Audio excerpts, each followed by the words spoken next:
واتقوا اللہ، اور اللہ سے ڈر جاؤ، واعلموا، اور جان لو، ان اللہ بما تعملون بصیر، اللہ تعالیٰ جو تم عمل کر رہے ہو اس کو دیکھنے والے ہیں۔ اس آیت کے اندر اللہ تعالیٰ نے بہت سے احکامات بتائے، خاص طور پہ جب میاں بیوی کے درمیان جدائی ہو جائے اور بچہ بھی چھوٹا ہو اور وہ دودھ پیتا بچہ ہو تو اس سے متعلق احکامات ہیں۔ جلدی سے میں پہلے بتا دیتا ہوں۔ پہلی بات تو یہاں پہ پتہ چلا کہ ماں باپ کو والدہ کو چاہیے کہ وہ اپنے بچوں کو دودھ پلائیں، اور دودھ پلانا یہ بہت اہم ہے، میڈیکلی بھی بہت بینیفیشل ہے، اور اسی طریقے سے ایموشنلی بھی اور سائیکولوجیکلی بچے کی ویل بینگ کے لیے بہت ضروری ہے۔ ہمارے ہاں عام طور میں اس چیز سے اوائڈ کیا جاتا ہے۔ دوسری چیز یہ ہے 2 سال اس کی مدت ہے، 2 سال تک دودھ پلا سکتی ہے ماں۔ ایک اور جو حکم اس سے پتہ چلا ہمیں وہ یہ ہے کہ جب اگر جدائی ہو جائے ماں باپ کی، یعنی میاں بیوی کی جدائی ہو، اب بچہ دودھ پی رہا ہے اور عورت کے پاس ظاہر ابھی بچہ ہے، چھوٹا بچہ ہے، دودھ پیتا بچہ ہے، تو جدائی ہونے کے اوپر مرد جو باپ ہے بچے کا، اس کے اوپر ضروری ہے کہ وہ اپنی بیوی جو ایکس وائف ہے اس کو اس کے کپڑوں کا اور اس کے کھانے کا، نان و نفقے کا انتظام کرتا رہے، یہ ان کے اوپر لازم ہے۔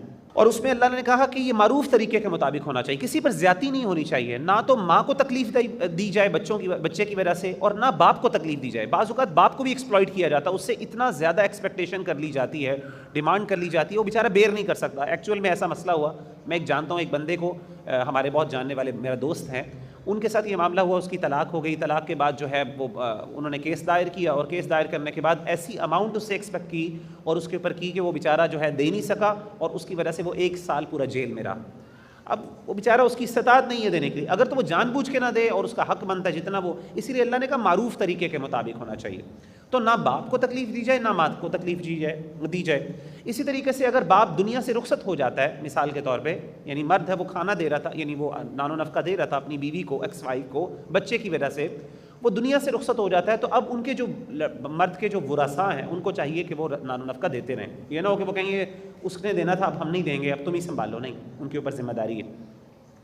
اسی طریقے سے اگر وہ دودھ پلانا چھڑانا چاہیں، آپس میں میاں بیوی مشاورت کر لیں، بیوی جو ہے فار ایگزامپل یعنی جدائی ہو گئی، بچہ بھی چھوٹا ہے، تو عورت کہتی ہے میں کہیں اور شادی کرنا چاہتی ہوں، اس بچے کو آپ کسی اور سے دودھ پلائیں، میں دودھ نہیں پلا سکتی، اور دونوں آپس میں راضی ہو جاتے ہیں تو کوئی مسئلہ نہیں، یہ بھی ہو سکتا ہے۔ اسی طریقے سے لیکن اگر مرد یہ کہے کہ نہیں ٹھیک ہے ہماری جدائی ہو گئی ہے تو میں چاہتا ہوں لیکن تم دودھ پلاؤ اس کو، تو عورت کہتی ہے ٹھیک ہے میں دودھ تو پلا دوں گی اس بچے کو، تمہارے بچے کو، لیکن مجھے اس کے لیے تمہیں اتنا کمپنسیشن دینی پڑے گی کسی بھی مطلب میں، میرے یہ کام کرنے ہیں، تمہیں یہ ذمہ داریاں لے لو۔ اللہ کہتے ہیں اس کو چاہیے کہ وہ ادا کریں، یعنی کوئی آپس میں جو معاملہ طے ہو جائیں فائنینشیل، ان کو ریزالو کیا جا سکتا ہے۔ اور یہاں پہ اللہ تعالیٰ سب سے اہم بات یہ کہتے ہیں واتقوا اللہ، اللہ سے ڈرو۔ اس طرح کے معاملات میں، لڑائیوں میں عام طور پہ لوگ اللہ کی حدود کو کراس کرتے ہیں اور اللہ ایک دوسرے کو ایکسپلائٹ کرنے کی کوشش کرتے ہیں، تو اللہ نے خاص طور پہ یہاں پہ حکم دیا کہ اس معاملے میں اللہ سے ڈرتے رہنا ہے۔ والذین یتوفون منکم ویذر، اب یہاں پہ اللہ تعالیٰ جو بیوہ عورتیں ہیں ان کے حوالے سے احکامات ذکر کر رہے ہیں۔ والذین یتوفون منکم ویذرون ازواجا، تم میں سے جو فوت کر دیے جائیں اور وہ اپنے پیچھے بیویاں چھوڑ دیں، یتربصن بانفسہن 4 اشہر وعشرا، تو ان عورتوں کو چاہیے کہ وہ اپنی عدت پوری کریں یا وہ ٹھہری رہیں 4 مہینے 10 دن، یہ ان کی عدت ہے۔ فَإِذَا بَلَغْنَ أَجَلَهُنَّ، جب وہ اپنی عدت کو پوری کر لیں، فَلَا جُنَاحَ عَلَيْكُمْ فِي مَا فَعَلْنَ فِي أَنفُسِهِنَّ بِالْمَعْرُوفِ، تو ان کے اوپر پھر تمہارے اوپر کوئی گناہ نہیں ہے کہ وہ جو بھی اپنے بارے میں فیصلہ کریں معروف طریقے کے مطابق۔ واللہ بما تعملون خبیر، یقیناً اللہ تعالیٰ جو تم عمل کرتے ہو خبر رکھنے والا ہے، اس کا خوب خبردار ہے۔ تو یہاں پہ اس آیت میں پتہ چلا کہ اگر کوئی عورت اس کا شوہر فوت ہو جائے تو اس کی عدت 4 مہینے 10 دن ہے، اس نے اپنے آپ کو روکنا ہے، اس کے دوران اس نے شادی نہیں کرنی، ٹھیک ہے۔ اب وہ 4 مہینے 10 دن میں اس کے بعد اب عورت جدھر بھی نکاح کرنا چاہے اللہ کہتے ہیں اس کی اجازت ہے۔ ولا جناح علیکم فیما عرضتم به من خطبۃ النساء او اکننتم فی انفسکم، اور تم پر کوئی گناہ نہیں اگر تم ان عورتوں کو عدت کے دوران ہی اشارے کنائے سے نکاح کا پیغام بھیج دو یا اس معاملے کو اپنے نفسوں تک محدود رکھو۔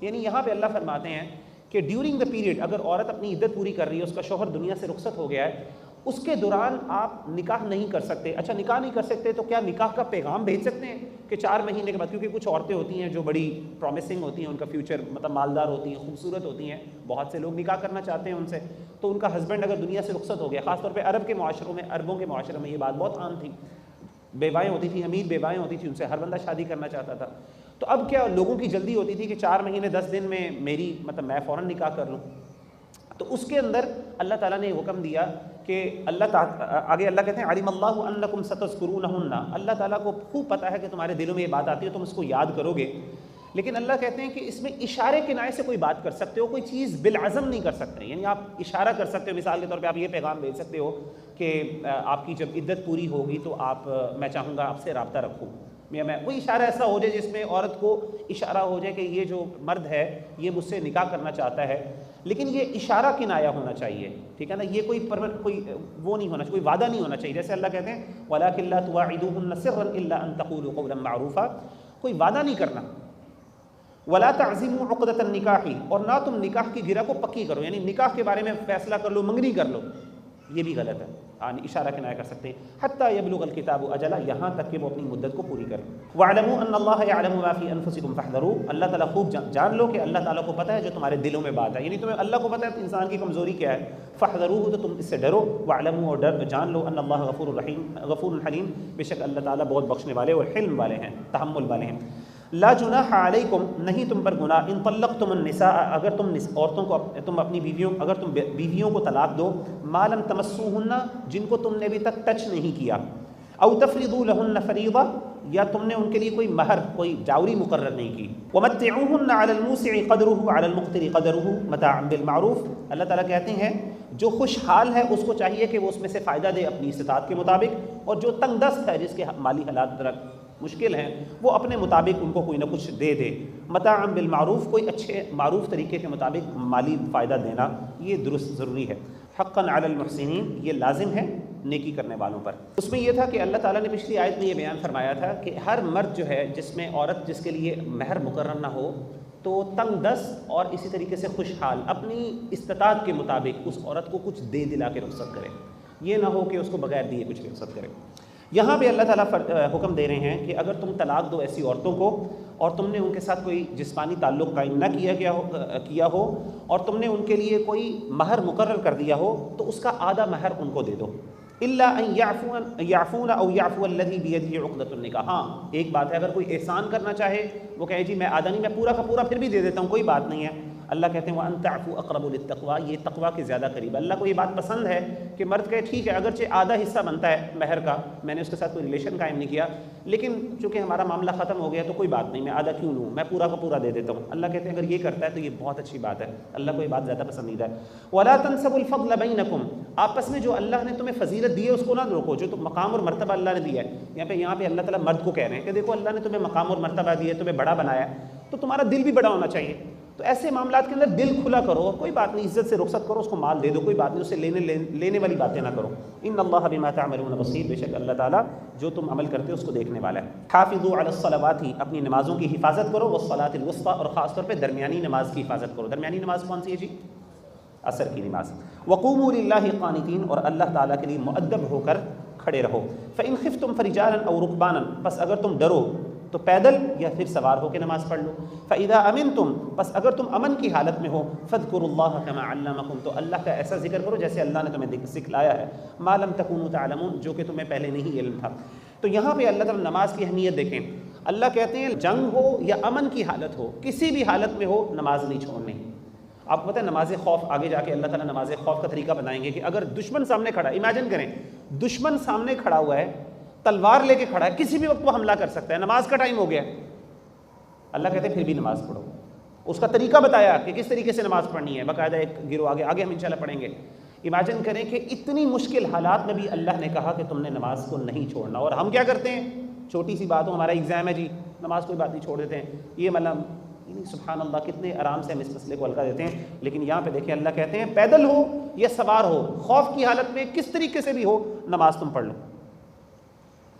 والذین یتوفون منکم، وہ لوگ جو فوت کر دیے جائیں، منکم ویذرون ازواجا، اور وہ چھوڑ جائیں اپنی بیویوں کو، وصیۃ لازواجہم، اور اپنی بیویوں کے لیے وصیت کر جائیں، متاعا الی الحول غیر اخراج، کہ ان کو 1 سال تک فائدہ دیا جائے بغیر ان کو نکالے۔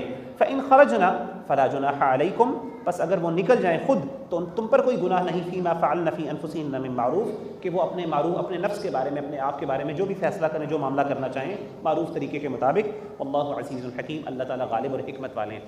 اب مجھے بتائیے، میں نے پہلے ہم نے پڑھا کہ ایک عورت جو ہے جس کا شوہر فوت ہو جائے، بیوہ عورت، اس کی کتنی ہے، اس کی عدت کتنی ہے جی؟ کتنی؟ 5 مہینے، 4 مہینے بس میں۔ یہاں پہ اللہ تعالیٰ 1 سال کی بات کر رہے ہیں، یہاں پہ کیا کہہ رہے ہیں اللہ؟ 1 سال۔ تو یہاں پہ اس بات کی اجازت ہے، یہ بڑی اچھی بات، یہ ذرا غور والی بات ہے۔ احسان دیکھیں بار بار ان آیات میں کو کیا نظر آتا ہے، اللہ تعالیٰ بار بار مرد کو تلقین کر رہے ہیں کہ عورت پر احسان کریں، ایسے ہی ہے نا؟ یہاں پہ بھی اس آیت میں بھی اللہ احسان کیا کرے، اللہ کہتے ہیں اگر مثال کے طور پہ ایک عورت ہے، ایک اس کا شوہر فوت ہو گیا، اب اس نے 4 مہینے 10 دن عدت پوری کرنی، وہ کہاں پہ کرے گی عدت پوری کرے گی؟ شوہر کے گھر میں۔ اب شوہر کے گھر میں رہے گی تو ظاہر ہے وہاں پہ کھانا پینا سارے وہ کون اس کو پرووائڈ کرے گا؟ شوہر کے اہل و عیال، اس کے ورثاء وہ پرووائڈ کریں گے۔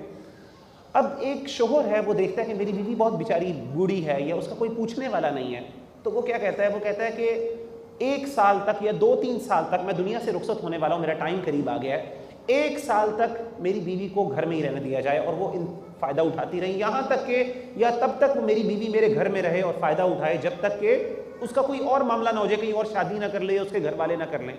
اللہ کہتے ہیں اگر وہ ایسی وصیت کر جائے تو اس وصیت کو آپ نے پورا کرنا ہے۔ اللہ تاکید کریں کہ ایسی وصیت کر دیا کرو، کوئی بات نہیں اس میں۔ ہاں جب وہ وصیت کے بعد وہ 1 سال کی مدت پوری کر لے، اس کے بعد وہ اپنے آپ کو جو مرضی شادی کرنا چاہے، جو کرنا چاہے وہ کر لے۔ تو ایسے موقع پر اس کو گھر سے نہ نکالو، آپ کو جی مدت پوری ہو گئی اب ہم تمہارا بوجھ کیوں اٹھائیں، جاؤ اپنے گھر میں جا کے، جس طریقے سے ہمارے یہاں معاشرے میں ہوتا ہے کہ بھئی ہم بوجھ کیوں اٹھائیں، جاؤ اپنے گھر میں، جاؤ اپنی امی کے پاس جاؤ، وہاں پہ رہو۔ اگر بیوی رہنا چاہتی ہے اور شوہر نے وصیت کی ہے 1 سال تک رہنے کی، تو اس کی وصیت کو پورا کیا جائے، اس کو گھر سے نہ نکالا جائے۔ وَلِلْمُطَلَّقَاتِ مَتَاعٌ بِالْمَعْرُوفِ، اور طلاق والیوں کے لیے اللہ تعالیٰ کہتے ہیں ایک مالی فائدہ دینا ہے بھلے طریقے کے مطابق، حقاً علی المتقین، یہ تقوی پرہیزگاروں کے لیے، پرہیزگاروں پر حق ہے۔ تو یہاں پہ اللہ تعالیٰ نے جن کو طلاق دی گئی ہے ان کو مالی فائدہ، ان کے ساتھ کوئی احسان کرنے کا اللہ تعالیٰ اس آیت میں بیان کریں۔ کذالک یبین اللہ لکم آیاتہ، تاکہ اللہ تعالیٰ اسی طریقے سے تمہارے لیے اپنی آیات کو واضح کرتا ہے، لعلکم تعقلون، تاکہ تم اس کو خوب سمجھ لو۔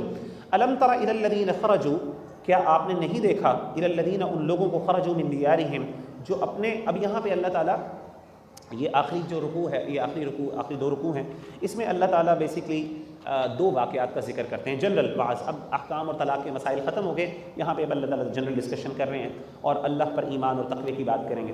الم تر الی الذین خرجوا، کیا آپ نے دیکھا ان لوگوں کو جو نکلے اپنے گھروں سے، وہم الوف، اور وہ ہزاروں کی صورت میں تھے، 1000 نمبر تھے ان کے، حضر الموت، موت کے ڈر سے، فقال لهم اللہ موتوا، تو اللہ نے ان کو حکم دیا کہ تم مر جاؤ، ثم احیاهم، پھر اللہ نے ان کو زندہ کیا۔ ان اللہ لذو فضل علی الناس، یقیناً اللہ تعالیٰ بہت فضل کرنے والے ہیں لوگوں پر، ولکن اکثر الناس لا یشکرون، لیکن اکثر لوگ شکر نہیں کرتے۔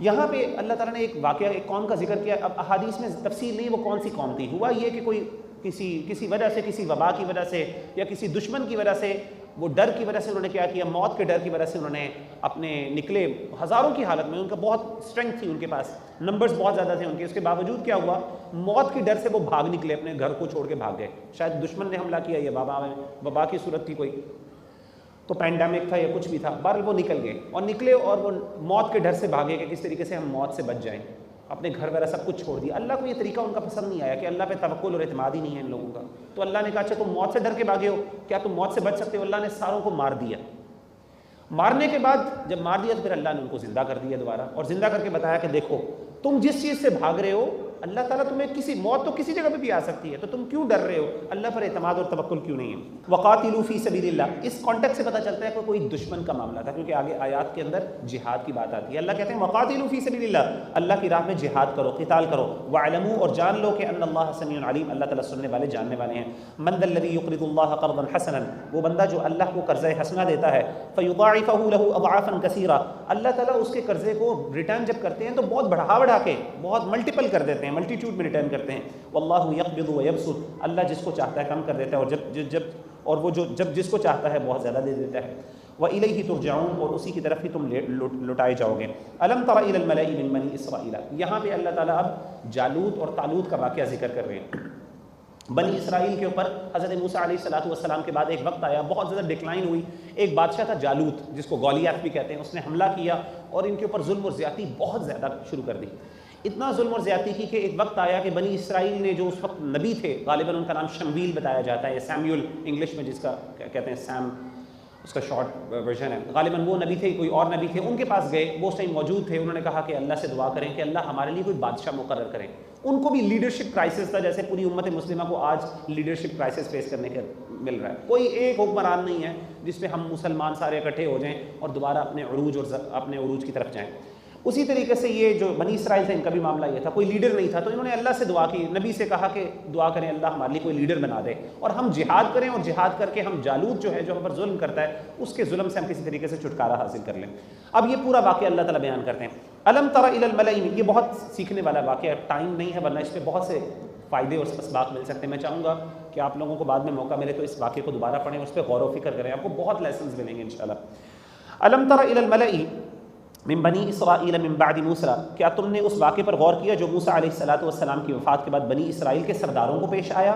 اذ قالوا لنبی لہم ابعث لنا ملکا نقاتل فی سبیل اللہ، جب انہوں نے اپنے نبی کو کہا کہ ہمارے لیے ایک بادشاہ مقرر کر دیجئے جس کے ساتھ ہم مل کے اللہ کی راہ میں جہاد کریں۔ قال هل عصیتم ان کتب علیکم القتال الا تقاتلوا، نبی نے کہا کہ جہاد کی بات کر رہے ہو، اگر اللہ نے تمہارے لیے بادشاہ مقرر کر دیا اور جہاد تم پر فرض کر دیا تو پھر تم جہاد کر لو گے؟ جہاد کوئی چھوٹی بات ہے؟ تو یہ نہ ہو کہ عین موقع کے تم جب جہاد فرض ہو جائے بھی تم جہاد کی باتیں کر رہے ہو، جب جہاد فرض ہو جائے تم مکر جاؤ۔ قالوا وما لنا الا نقاتل فی سبیل اللہ، انہوں نے کہا ہم کیوں نہیں جہاد کریں گے اللہ کی راہ میں؟ وقد اخرجنا من دیارنا وابنائنا، ہمیں ہمارے گھروں سے نکال دیا ہے اور ہمارے اپنے بیٹوں کو جو ہے ان کو بھی نکال دیا گیا ہے، ہم اپنے بیٹوں سے جدا ہو گئے ہیں۔ فلما کتب علیہم القتال، بڑے موٹیویٹڈ تھے کہ ہم جہاد کریں گے، آپ نہیں کوئی بات نہیں، لیڈر آئے گا ہم کر لیں گے، لیکن جیسے ہی اللہ نے جہاد فرض کیا تولوا الا قلیلا منہم، سارے پھر گئے، کہتے ہیں ہم سے جہاد نہیں ہوتا، آسمان سے کوئی اللہ کی طرف سے عذاب آ جائے ان پہ سب کچھ خود ختم ہو جائے۔ لیکن کچھ لوگ ایسے تھے، تھوڑے سے تھے، جنہوں نے کہا نہیں ہم جہاد کریں گے، ہم نے وعدہ کیا ہم جہاد کریں گے اور ہم اپنے آپ کو بچائیں گے، we are going to make an effort. واللہ علیم بالظالمین، اللہ تعالیٰ ظالموں کو خوب جاننے والے ہیں۔ وقال لهم نبیہم، اور ان کے نبی نے ان سے کہا ان اللہ قد بعث لکم طالوت ملکا، ٹھیک ہے تم نے بادشاہ مانگا، اللہ نے طالوت علیہ السلام کو تم پر بادشاہ مقرر کر دیا۔ قالوا انا یکون له الملک علینا ونحن احق بالملک منہ ولم یؤت سعۃ من المال، انہوں نے کہا کہ یہ کیسا بادشاہ اللہ نے مقرر کیا ہے؟ اب دیکھیں اعتراض دیکھیں، یہ اللہ نے کیسے بادشاہ مقرر کر دیا ہے؟ اس کے پاس کوئی مال و دولت ہی نہیں ہے، ہم زیادہ حقدار ہیں، ہمارے پاس زیادہ مال ہے، کیونکہ اللہ نے ان کا امتحان لینے کے لیے حضرت طالوت کو مقرر کیا بادشاہ۔ اب حضرت جو طالوت تھے نا وہ مزدور آدمی تھے لیکن ان کے پاس پیسہ تھا۔ اب انہوں نے سمجھا کہ جب اللہ بادشاہ مقرر کریں گے تو ہمارے بہت ہی کوئی ایلیٹ کلاس میں سے کسی بہت ہی اسپیشل اور بہت زیادہ ریسورسفل پرسن کو اللہ تعالیٰ مقرر کریں گے۔ اب اللہ نے امتحان لینے کے لیے کیا کیا؟ طالوت کو مقرر کیا جو بیچارہ مزدور آدمی تھا۔ اچھا ہوا کیا؟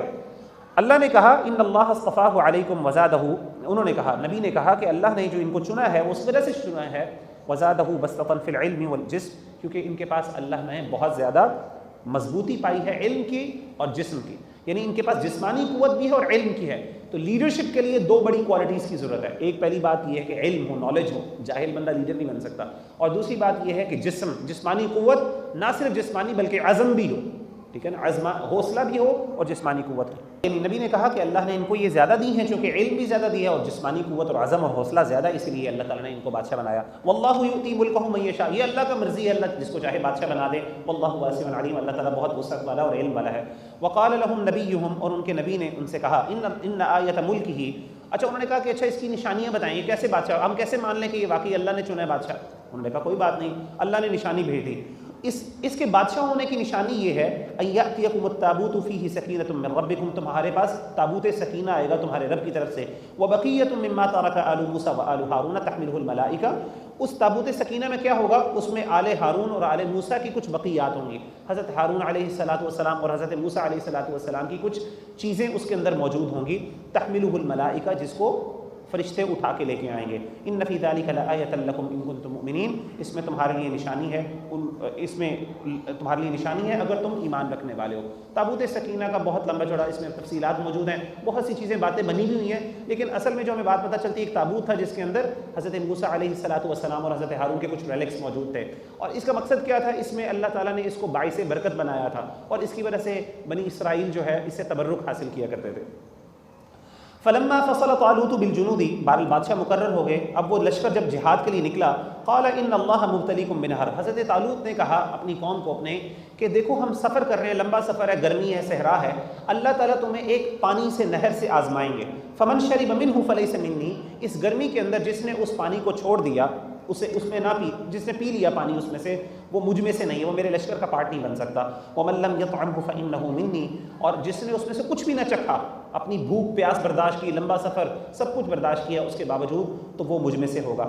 إِلَّا مَنِ اغْتَرَفَ غُرْفَةً بِيَدِهِ، ہاں اگر کچھ پانی ہاتھ میں آ گیا اس کو پی لیا تو اس کی اجازت ہے۔ فَشَرِبُوا مِنْهُ إِلَّا قَلِيلًا مِّنْهُمْ، انہوں نے وعدہ تو کر لیا لیکن جب پانی کی بات آئی تو فوراً سارے گر پڑے پانی کے اوپر، ساروں نے خوب پانی پیا۔ فلما جاوزه هو والذين آمنوا معه قالوا لا طاقة لنا اليوم بجالوت وجنوده، تو جب انہوں نے عبور کر لیا حضرت طالوت علیہ السلام کے ساتھ، وہ لوگ جو ایمان لائے ان کے ساتھ، انہوں نے کہا کہ آج کے دن جو لوگ خاص طور پہ جنہوں نے خوب پانی پیا، اب دیکھیں ان کے اندر حوصلے کی کمی، جو بندہ اپنے آپ کو سیلف کنٹرول نہیں کر سکتا وہ دنیا کے کوئی بڑے کام نہیں کر سکتا۔ یہاں پہ حضرت طالوت نے کہا کہ اللہ تعالیٰ تمہیں ایک بہت بڑی نعمت دینے لگے ہیں، اللہ نے وعدہ کر لیا کہ اللہ تمہیں فتح عطا کریں گے، لیکن فتح کے ساتھ تمہیں کچھ کنٹریبیوشن کرنی پڑے گی، وہ یہ ہے کچھ آزمائش سے گزرنا پڑے گا۔ وہ آزمائش کیا ہے؟ بھوک پیاس برداشت کرنی پڑے گی، پانی ہوگا برداشت کرنا ہے، اللہ دیں گے، اللہ پہ ٹرسٹ کرنا ہوگا۔ انہوں نے کہا جی ہم کریں گے، لیکن ایکچوئل میں جب موقع آیا تو فوراً گر پڑے، ساروں نے خوب پانی پیا۔ اب ان لوگوں کے حوصلے جن کے اندر سیلف کنٹرول نہیں ہوتا وہ پھر بڑے کام نہیں کر سکتے، وہ چھوٹی چھوٹی باتوں سے جاتے ہیں۔ اب یہی لوگ جب آگے گئے، وہاں جا کے جب جالوت کا بہت بڑا لشکر دیکھا، سیلف کنٹرول نہیں تھا، حوصلہ نہیں تھا، ہمت نہیں تھی، سامنے دیکھا تو ڈر گئے اور کہا کہ اس کے لشکر بہت بڑے ہیں۔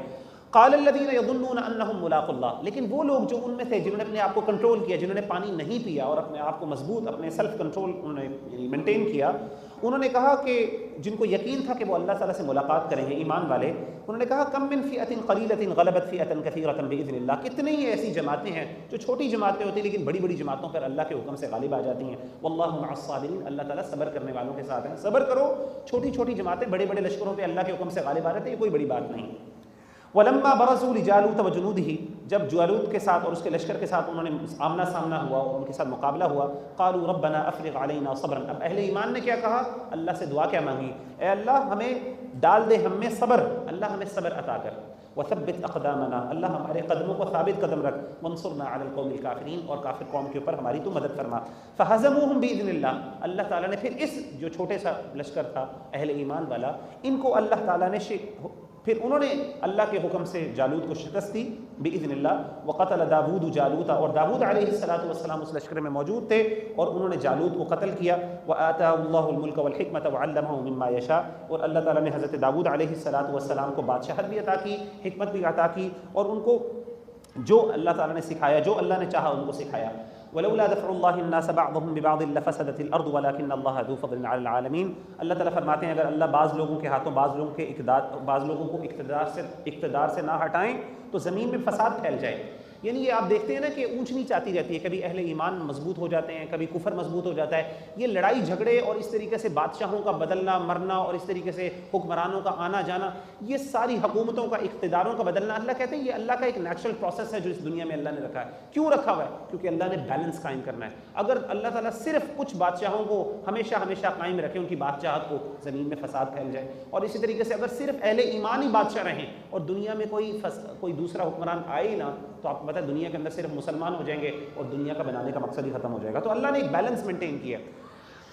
ولیکن اللہ ذو فضل علی العالمین، اللہ تعالیٰ تمام جہانوں کے اوپر، لیکن اللہ ہے فضل کرنے والا تمام جہانوں پر۔ تلک آیات اللہ نتلوها علیک بالحق، یہ اللہ کی آیات ہیں جو ہم پڑھتے ہیں، تلاوت کرتے ہیں آپ پر حق کے ساتھ۔ وانک لمن المرسلین، اور یقیناً آپ رسولوں میں سے ہیں۔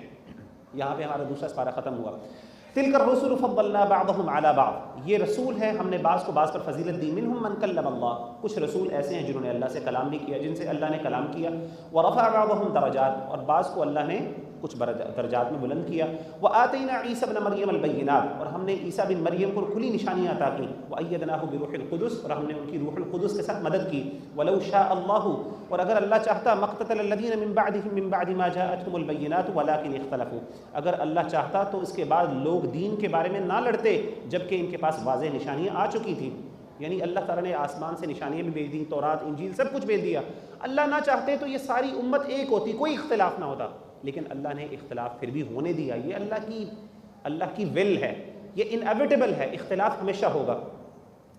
ولیکن اختلفوا، لیکن انہوں نے اختلاف کیا، فمنہم من آمن، کچھ ایمان والے ہوئے، فمنہم من کفر، جنہوں نے کفر کیا، ولو شاء اللہ ما اقتتلوا، اگر اللہ تعالیٰ چاہتا تو یہ نہ آپس میں جھگڑتے، ولکن اللہ یفعل ما یرید، لیکن اللہ تعالیٰ جو چاہتا ہے وہ کرتا ہے۔ یا ایھا الذین آمنوا، اے ایمان والو، انفقوا مما رزقناکم، خرچ کرو ان میں سے جو ہم نے تمہیں رزق دیا، من قبل ان یأتی یوم لا بیع فیہ ولا خلۃ ولا شفاعہ، اس سے پہلے کہ اس دن سے پہلے خرچ کرو اللہ کی راہ میں اس دن سے پہلے جس دن نہ کوئی تجارت کام آئے گی، نہ کوئی دوستی کام آئے گی، اور نہ کوئی سفارشی کام آئے گا۔ والکافرون هم الظالمون، اور کافر ہی ظالم ہیں۔ اللہ لا الہ الا هو، اللہ ہی وہ ہے، نہیں کوئی معبود اس کے سوا۔ الحی القیوم، جو ہمیشہ زندہ ہے، القیوم، جو خود بھی قائم ہے اور دوسروں کو بھی سنبھالے ہوئے ہے۔ لا تأخذه سنة ولا نوم، نہ اس کو کوئی اونگ آتی ہے اور نہ اس کو کوئی نیند آتی ہے۔ لہ ما فی السماوات وما فی الارض، آسمان و زمین کی سب بادشاہتیں اللہ کے لیے ہیں۔ من ذا الذی یشفع عنده الا باذنہ، کون جرت کر سکتا ہے اللہ کی اجازت کے بغیر اللہ کے کسی کے حق میں سفارش کرنا۔ یعلم ما بین ایدیہم وما خلفہم، اس کو سب چیز کا علم ہے، تمہارے سامنے جو ہے، جو ان کے سامنے ہے، جو ان کے پیچھے ہے، سب کا علم ہے۔ ولا یحیطون بشیء من علمہ الا بما شاء، وہ اللہ کے علم کا کچھ بھی احاطہ نہیں کر سکتے، وہ ایکنالج نہیں کر سکتے، وہ سمجھ نہیں سکتے کہ اللہ کا علم کتنا ہے، سوائے جو اللہ نے ان کو، جو اللہ نے چاہا، جو اللہ نے ان کو سکھا دیا، بتا دیا۔ وسع کرسیہ السماوات والارض، اللہ کی کرسی جو ہے، اللہ کا جو تخت اور اللہ کا عرش ہے وہ، اور اس طریقے سے اللہ کی کرسی وہ آسمان و زمین کو گھیرے ہوئی ہے۔ ولا یعودہ حفظہما، اور نہیں ان کی یعنی آسمان و زمین کی نگرانی اللہ کو تھکاتی، اللہ تعالیٰ تھکتا نہیں ہے آسمان و زمین کے سارے نظام کو چلاتے ہوئے، یا ان کی حفاظت کرتے ہوئے، ان کی نگرانی کرتے ہوئے، ان کی سپرویژن کرتے ہوئے۔ وہو العلی العظیم، وہ بہت بلند مرتبے والا اور عظمت والا ہے۔ لا اکراہ فی الدین، دین میں کوئی زبردستی نہیں ہے، آپ کسی کو گن پوائنٹ کے اوپر مسلمان نہیں کر سکتے۔ قد تبین الرشد من الغی، یقیناً واضح ہو گیا ہدایت پانا گمراہی سے، یعنی ہدایت اور گمراہی دونوں واضح ہو چکی ہیں۔ فمن یکفر بالطاغوت، اللہ نے ہم پر احسان کیا، اللہ نے دنیا میں بھیجا، لیکن اللہ نے حق اور گمراہی کو واضح کر دیا۔ اب فمن یکفر بالطاغوت، جو طاغوت کا انکار کرے، طاغوت کہتے ہیں ہر اس کو جو اللہ تعالیٰ کے علاوہ جس کی عبادت کی جائے یا اس کو اللہ تعالیٰ سے زیادہ اہمیت دی جائے۔ ویؤمن باللہ، اور ایمان لایا اللہ پر، فقد استمسک بالعروۃ الوثقی، اس نے تھام لیا ایک مضبوط کڑے کو، لا انفصام لها، جو کبھی نہیں ٹوٹتا، واللہ وسیع، جو کبھی ٹوٹنے والا نہیں ہے، واللہ سمیع علیم، اور اللہ تعالیٰ سننے والے اور جاننے والے ہیں۔ تو اللہ تعالیٰ نے کہا جو بندہ حق کی پیروی کرنے والا ہے، طاغوت کا انکار کرنے والا ہے، اس کے ساتھ کفر کرنے والا ہے، اللہ پر ایمان لانے والا ہے، تو ایسے شخص نے مضبوط کڑے کو تھام لیا۔ اللہ تعالیٰ کو ایسے بندے کی مدد حاصل ہوتی ہے۔ اللہ ولی الذین آمنوا، اللہ دوست ہے، اللہ نگران ہے، اللہ مددگار ہے اہل ایمان کا۔ یخرجہم من الظلمات الی النور، وہ ان کو جو ضلالت گمراہی ہے اس کے اندھیروں سے نکال کے ہدایت کی روشنی کی طرف لے جاتا ہے۔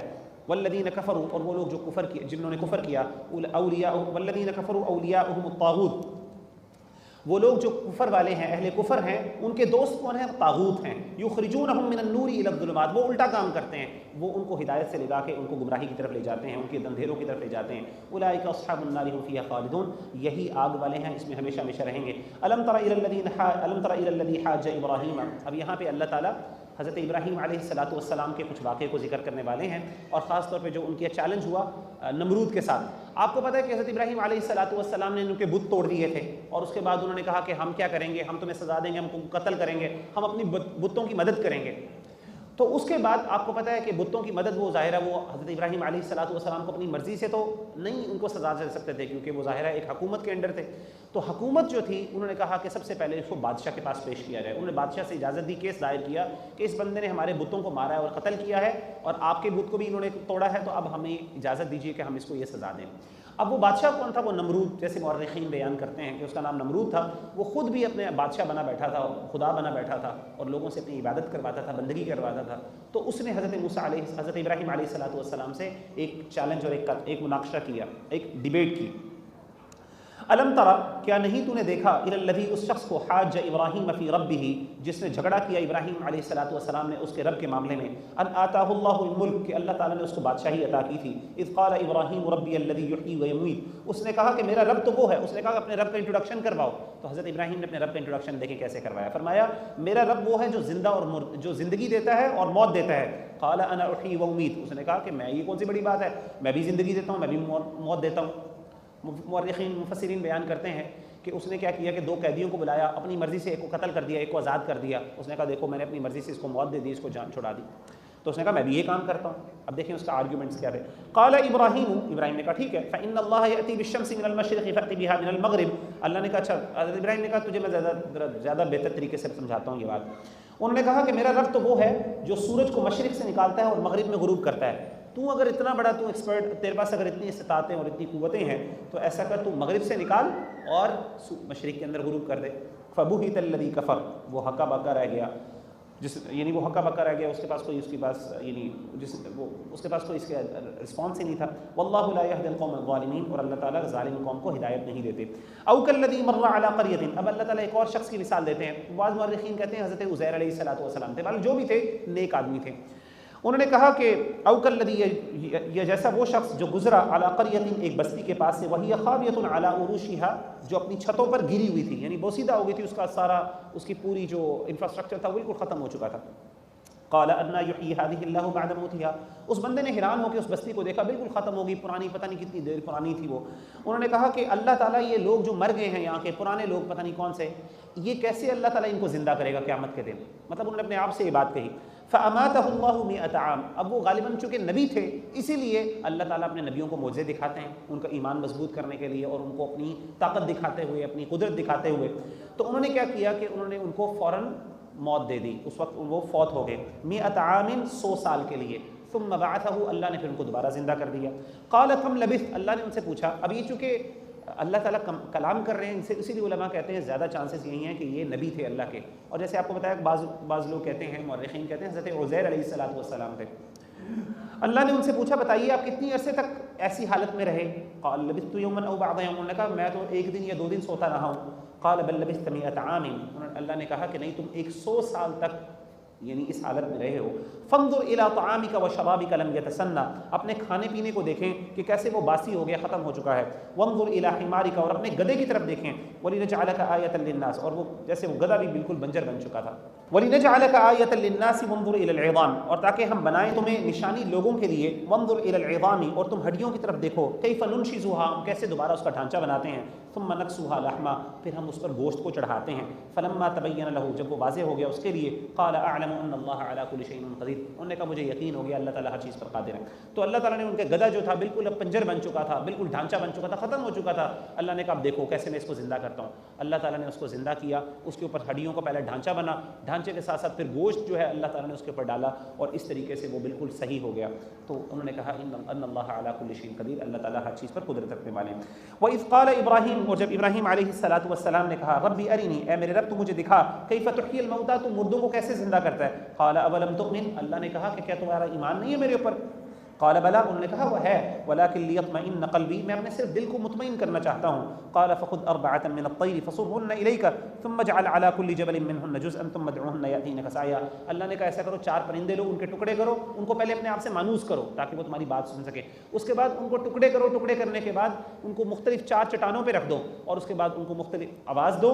وہ کیا کریں گے، ان کے پیسز کر کے ان کو مختلف چٹانوں پہ رکھ دو، اور اس کے بعد ان کو اپنی طرف بلاؤ. وہ تمہارے پاس بالکل صحیح ہو کے اڑتے ہوئے، چلتے ہوئے، بھاگتے ہوئے آ جائیں گے. وعلم، اور جان لو ان اللہ عزیز الحکیم، اللہ تعالیٰ خوب غالب اور حکمت والا. دیکھیں اس آیات سے پتہ چلتا ہے کہ انبیاء، اللہ تعالیٰ کو یہ بات پسند نہیں ہے کہ لوگ نا اللہ تعالیٰ سے سپرفیشل یا میریکلز کا تقاضا کریں اپنے ایمان کے لیے.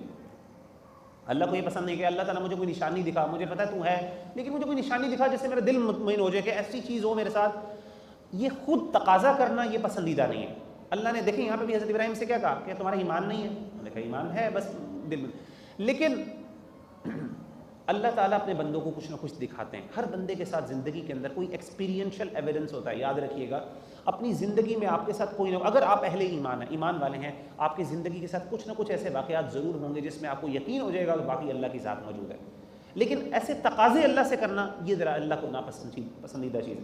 مثل الذین ینفقون، وہ لوگ جو خرچ کرتے ہیں اموالہم، اپنے مالوں کو، فی سبیل اللہ، یہاں پہ اللہ تعالیٰ انفاق کے بارے میں بات کر رہے ہیں، اللہ کی راہ میں خرچ کرنے کو. مثل الذین ینفقون اموالہم فی سبیل اللہ، بے شک وہ لوگ مثال ان لوگوں کی جو اللہ اپنے مالوں کو اللہ کی راہ میں خرچ کرتے ہیں. کمثل حبۃ انبتت 7 سنابل فی کل سنبلۃ 100 حبۃ، اس کی مثال ایسی ہے کہ جیسے ایک دانہ ہے اور اس کی وجہ سے اس کی مثال ایک دانے کی ہے کہ جس کے ذریعے 7 خوشے اگتے ہیں، یعنی اس دانے کے ذریعے 7 خوشے اگتے ہیں اور ہر خوشے کے اندر 7 دانے مزید 100 دانے ہیں، اور یہ اس طریقے سے اللہ تعالیٰ ان کی واللہ یضاعف لمن یشاء، اللہ تعالیٰ اس طریقے سے کئی گنا انسان کے صدقے کو بڑھا دیتے ہیں۔ یعنی ان ادر ورڈ جب انسان کوئی خرچ کرتا ہے تو ایسے ہی ہے جیسے کہ کوئی چیز انسان نے انویسٹمنٹ کی ہے، کوئی دانہ بویا ہے جس کے ساتھ 7 بالیاں نکلی اور ہر بالی کے اندر 100 دانے ہیں، آپ اس 100 دانوں کو دوبارہ آپ انویسٹمنٹ کریں گے، ان کو دوبارہ بوئیں گے۔ انویسٹمنٹ سے مراد یہ ہے کہ انسان جو صدقہ کرتا ہے الٹیمیٹلی اللہ تعالیٰ اس کو ضرور اس کا ریٹرن دیتے ہیں۔ تو صدقہ ان سیلف یہ چیزوں کو، مال کو مزید بڑھانے کا ایک ذریعہ ہے، اسی لیے اللہ کے رسول صلی اللہ علیہ وسلم نے فرمایا تھا نا، او کما قال علیہ الصلوۃ والسلام، کہ صدقہ جو ہے وہ مال میں سے کچھ چیز کم نہیں کرتا بلکہ صدقہ بڑھاتا ہے۔ اللہ تعالیٰ جس طرح چاہے اس کو بڑھا دے، واللہ واسع علیم، اللہ تعالیٰ وسعت والا اور علم والا ہے۔ الذین ينفقون اموالهم فی سبیل اللہ، یقیناً بے شک جو لوگ خرچ کرتے ہیں اپنے مالوں کو اللہ کی راہ میں، ثم لا يتبعون ما انفقوا منا ولا اذى، پھر وہ پیچھا نہیں کرتے وہ جو خرچ کرتے ہیں من ولا اذى، احسان جتلاتے ہوئے اور تکلیف دیتے ہوئے، لہم اجرہم عند ربہم ولا خوف علیہم ولا هم یحزنون، ان کے لیے ان کے رب کے پاس اجر ہے، ان کا اجر ہے، ولا خوف علیہم، نہ ان کے اوپر کوئی خوف ہے نہ وہ غمگین ہوں گے۔ تو اللہ تعالیٰ نے کہا کہ وہ لوگ جو اللہ کی راہ میں خرچ کرتے ہیں اس کے بعد احسان نہیں جتلاتے، یا جس کے اوپر انہوں نے خرچ کیا ہے ان کو دیا ہوا ہے اس کو تکلیف دیتے، باتوں سے یا کسی اور طریقے سے تکلیف دیتے، اللہ کہتے ہیں ایسا شخص جو یہ نہیں کرتا، اللہ تعالیٰ قیامت کے دن اس کو اس کا اجر دیں گے اور اس پر کوئی خوف نہیں ہوگا نہ وہ غمگین ہوں گے۔ قول معروف ومغفرۃ خیر من صدقۃ یتبعها اذى، اچھی بات کرنا اور معاف کر دینا بہتر ہے ایسے صدقے سے جس کے بعد انسان احسان جتلائے یا اس کو تکلیف دے۔ واللہ غنی علیم، واللہ غنی حلیم، اللہ تعالیٰ بہت بے نیاز اور بڑے تحمل والا ہے۔ یا ایھا الذین آمنوا، اے ایمان والو، لا تبطلوا صدقاتکم بالمن والاذى، اپنے صدقات کو ضائع نہ کرو احسان کر کے اور تکلیف دے کے، کالذی ينفق مالہ رئاء الناس ولا یؤمن باللہ والیوم الآخر، ایسے شخص کی طرح جو خرچ کرتا ہے اپنے مال کو لوگوں کو دکھانے کے لیے۔ جس طریقے سے لوگوں کو دکھا کے مال خرچ کرنے سے فائدہ نہیں ہوتا، بالکل اسی طریقے سے جب آپ احسان جتلاتے ہیں بہانے سے انڈائریکٹلی اس کو تکلیف دینے کے لیے، یا پھر وہ بندے کو خود آپ کو پتہ نہیں چلتا اس بندے کو برا لگتا ہے تو آپ کا صدقہ ضائع ہو جاتا ہے، بالکل ایسے ہی جیسے آپ دکھاوے کے لیے کام کر رہے تھے۔ فَمَثَلُهُ كَمَثَلِ صَفْوَانٍ عَلَيْهِ تُرَابٌ فَأَصَابَهُ وَابِلٌ فَتَرَكَهُ صَلْدًا، اس کی مثال ایسی ہے جیسے کہ کوئی چٹیل چٹان ہو، اس کے اوپر کوئی مٹی پڑی ہو، آسمان سے پانی نازل ہوتا ہے اور پانی کی وجہ سے وہ مٹی جو صاف ہو جاتی ہے، وہ بالکل وہ چٹائی وہ جو چٹان ہے، وہ پہاڑ ہے، بالکل صاف ہو جاتا ہے، سفید پتھر کی طرح ہو جاتا ہے۔ تو اسی طریقے سے جب انسان کوئی نیکی کرتا ہے اور اس کے بعد وہ احسان جتلاتا ہے تو اس کی جو نیکی ہے وہ اس طریقے سے ضائع ختم ہو جاتی ہے جیسے پانی سے مٹی جو ہے ایک سفید ایک چٹان جو ہے اس سے اتر جاتی ہے، تو انسان کا بھی جو ریوارڈ ہے وہ ایسے ختم ہو جاتا ہے۔ لا يقدرون على شيء مما كسبوا، ایسے لوگوں کو ان کی کمائی کوئی فائدہ نہیں دیتی۔ واللہ لا يهدي القوم الكافرين، اور اللہ تعالیٰ کافر قوم کو ہدایت نہیں دیتے۔ ومثل الذين ينفقون اموالهم، اور مثال ان لوگوں کی جو اپنے مالوں کو خرچ کرتے ہیں ابتغاء مرضات اللہ وتثبیتا من انفسهم، جو اللہ کی رضا کے لیے خرچ کرتے ہیں اپنے دل کے ثابت قدمی اور ثابت قدمی کے ساتھ، اپنے جانوں اپنے آپ کو ثابت قدم رکھتے ہوئے۔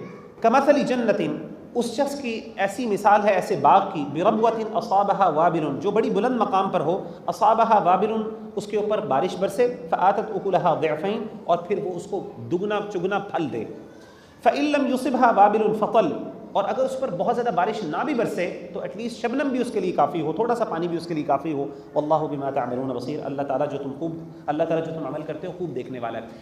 اللہ کہتے ہیں جو بندہ ایمان کے ساتھ اپنا محاسبہ نفس کرتے ہوئے، اپنے دل کو مضبوط کرتے ہوئے، ثابت قدمی کرتے ہوئے، اپنے نفس کی تزکیہ کرتے ہوئے، اور اسی طریقے سے ایمان کے ساتھ اللہ کی چاہت کے لیے خرچ کرتا ہے، اس کا جو خرچ کرنا ایسے ہی ہے جیسے کہ ایک باغ ہو، وہ بہت کوئی اونچی جگہ پہ ہو جہاں پہ بارش بہت زیادہ نازل ہوتی ہے، اور جب بارش آتی ہے تو آپ کو پتہ ہے کہ بارش سے وہ بہت زیادہ پھل دیتا ہے، اور وہ چونکہ بہت اچھی پوائنٹ پر ہوتا ہے اور بہت اونچی جگہ پہ ہوتا ہے، وہاں پہ اگر بارش نہ بھی پہنچے، تھوڑا سا بچھاڑ ہو جائے، شبنم بھی پڑ جائے، تو پھر بھی وہ جو ہے وہ جو کھیت ہیں یا پھر آپ سمجھ لیں باغ ہیں، وہ پھل پھر بھی دیتا ہے۔ تو اللہ کہتے ہیں کہ ایسا جو ہے انسان جتنا مرضی، یعنی اس سے مراد یہ ہے، یعنی بارش سے مراد یہ ہے کہ انسان جتنا مرضی مال خرچ کر لے، انسان چاہے وہ زیادہ خرچ کرے یا کم کرے، پھر بھی اگر وہ ایمان کے ساتھ کر رہا ہے تو اللہ تعالیٰ اس کو بہت زیادہ بڑھا دیتے ہیں۔ اب آپ دیکھیں صحابہ جو تھے، تھوڑا سا مال ہوتا تھا ان کے پاس، 2-3 کھجوریں ہوتی تھیں، لیکن ان کی 2-3 کھجوریں احد پہاڑ سے بھی زیادہ اللہ تعالیٰ کو پسند، یعنی ایک بندہ اگر سونے کا پہاڑ اللہ کی راہ میں دے دے اور صحابہ 2-3 کھجوریں دے دیں، اللہ تعالیٰ کو صحابہ کا وہ زیادہ پسندیدہ تھا،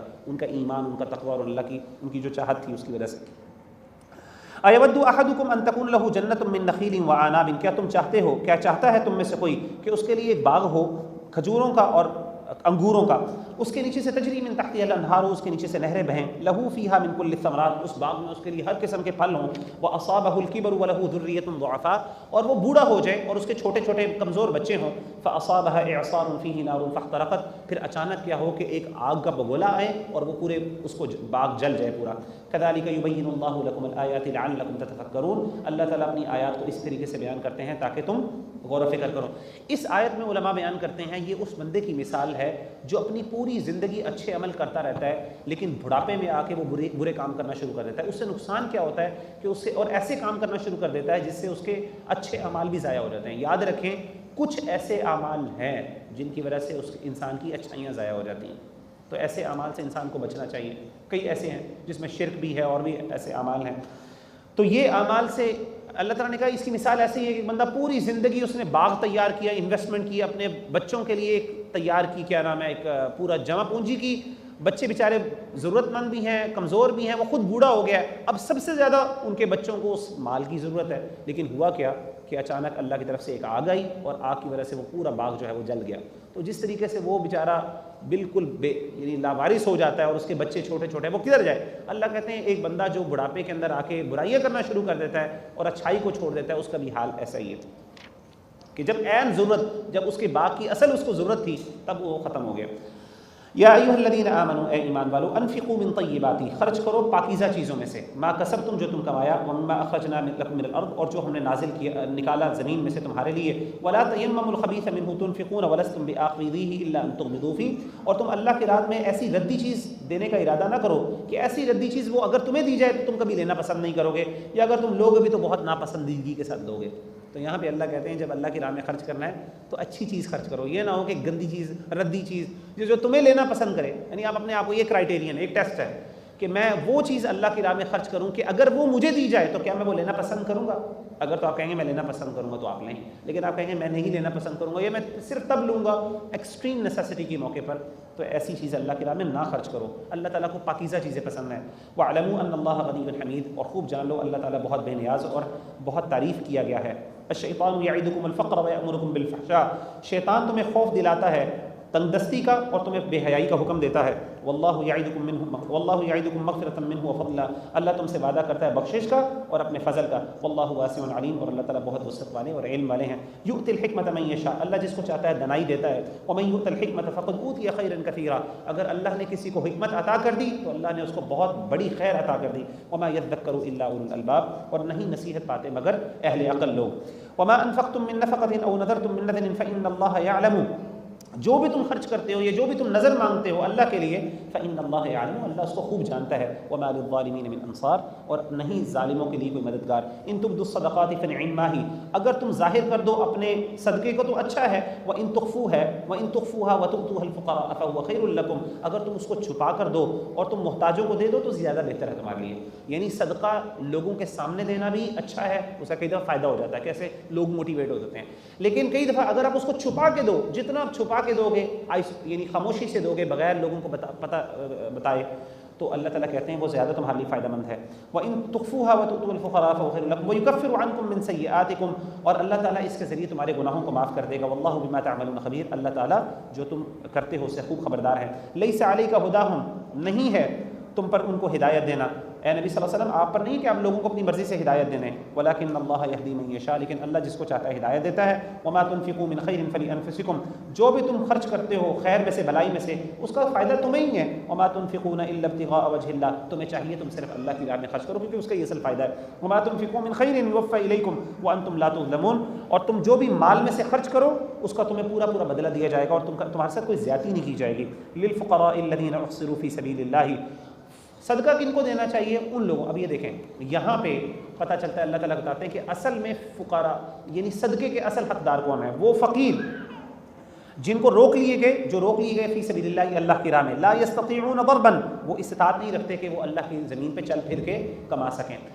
سب سے زیادہ حقدار جو ہیں آپ کے صدقے کے وہ لوگ ہیں جو کسی دینی کام کی وجہ سے ارننگ نہیں کر سکتے، جس میں علماء بھی شامل ہیں، اسی طریقے سے وہ لوگ جو مجاہدین اللہ کی راہ میں جہاد کر رہے ہیں، اب ظاہر وہ جہاد کر رہے ہیں، وہ بیچارے اپنی فیملیز کے لیے ارن نہیں کر سکتے، اسی طریقے سے جو لوگ ڈیڈیکیٹڈ ہیں نالج کے لیے، جنہوں نے اپنے آپ کو نالج کے لیے ڈیڈیکیٹ کر دیا ہے، سب سے زیادہ یہ خاص طور پہ وہ داعیز ہیں، وہ دعات ہیں جو دعویٰ کا کام کرتے ہیں، خاص طور پہ جنہوں نے اپنے آپ کو ڈیڈیکیٹ کر دیا کہ ہم نے دین کے لیے بس ہم نے لوگوں اللہ تعالیٰ کے دین کو پھیلانا ہے، تو یہ سب سے زیادہ حقدار ہیں آپ کے صدقات کے اور آپ کی زکوٰۃ کے۔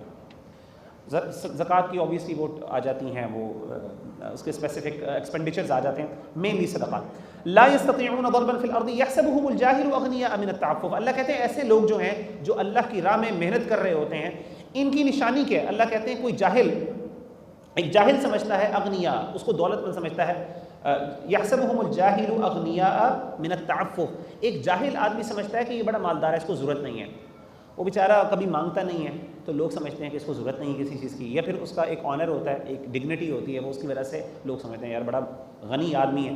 تعرفهم بسیماهم، آپ پہچان جاؤ گے ان کے چہروں سے، لا يسألون الناس الحافا، وہ لوگوں سے لپٹ کر سوال نہیں کرتے، وما تنفقوا من خیر فإن الله به علیم، اور جو بھی تم خرچ کرتے ہو مال میں سے یقیناً اللہ تعالیٰ اس کو جاننے والے ہیں۔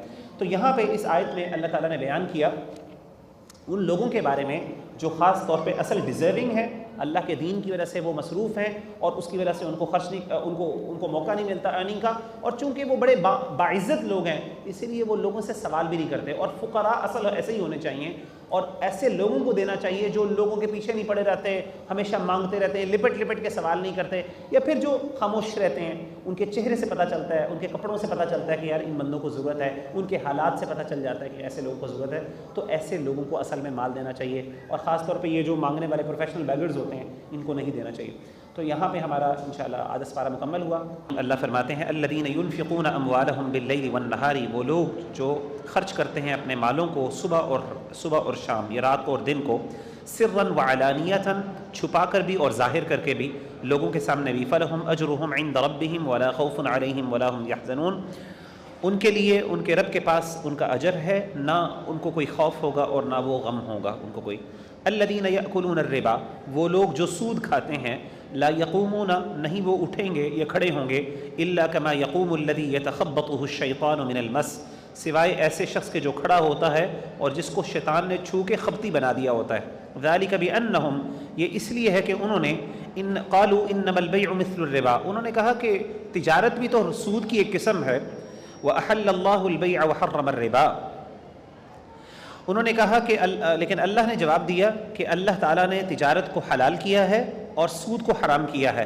فَمَنْ جَاءَهُ مَوْعِظَةٌ مِّن رَبِّهِ، پس جس کے پاس اس کے رب کی طرف سے نصیحت آ گئی، فَانْتَهَا، اور وہ باز آ گیا، فَلَهُ مَا سَلَفَ، تو جو اس سے پہلے ہو چکا وہ اس کے لیے معاف ہے، وَأَمْرُهُ إِلَى اللَّهِ، اور معاملہ اس کا اللہ کی طرف ہے، اللہ کے ہاں ہے، ومن عاد، اور جو کوئی اس کو دوبارہ کرے گا، فاولئک اصحاب النار هم فیہا خالدون، وہ آگ، تو ایسے لوگ آگ والے ہیں یا آگ کے رہنے والے ہیں، ہم فیہا خالدون، وہ ہمیشہ ہمیشہ اس میں رہیں گے۔ اس آیت میں اللہ تعالیٰ نے سود کی حرمت کے بارے میں بات کی اور لوگوں کے اس آرگیومنٹ کے بارے میں بتایا کہ انہوں نے کہا کہ سود جو ہے یہ بھی ایک بزنس ٹرانزیکشن کی طرح ہی ہے، اس میں کیا مسئلہ ہے، یعنی اس میں کیا تکلیف ہے، جب وہاں پہ بھی ہم پروفٹ لے رہے ہیں، ایک بینیفٹ، ایک انویسٹمنٹ کرتے ہیں اور ہمیں کوئی ریٹرن ملتا ہے، تو یہاں پہ بھی ایسے ہی ایک قسم کی انویسٹمنٹ ہے۔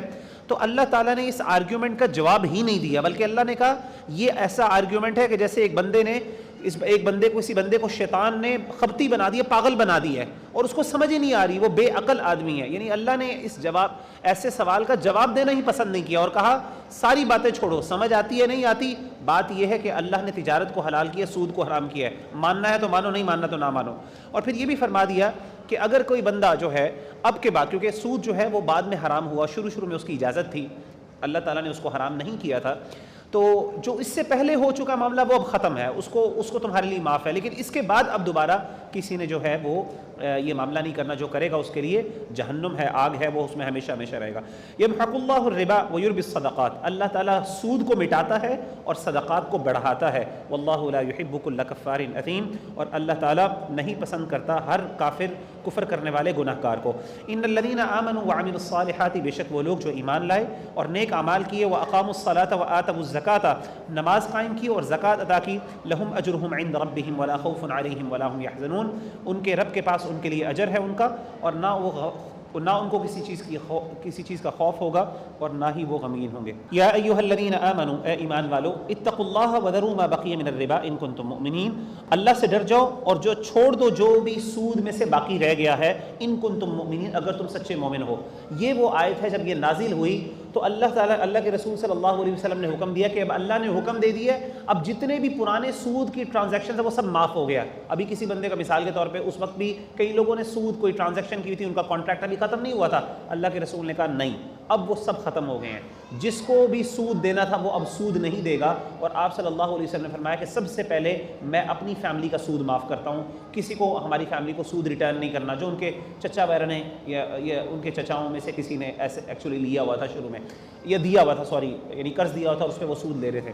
تو اس آیت سے کہا کہ اب سارے سود ختم ہو گئے ہیں۔ فَإِن لَمْ تَفْعَلُوا، اگر تم باز نہ آئے اور اگر تم یہ کرتے رہے، فَأْذَنُوا بِحَرْبٍ مِّنَ اللَّهِ وَرَسُولِهِ، تو اللہ اور اس کے رسول سے جنگ کے لیے تیار ہو جاؤ۔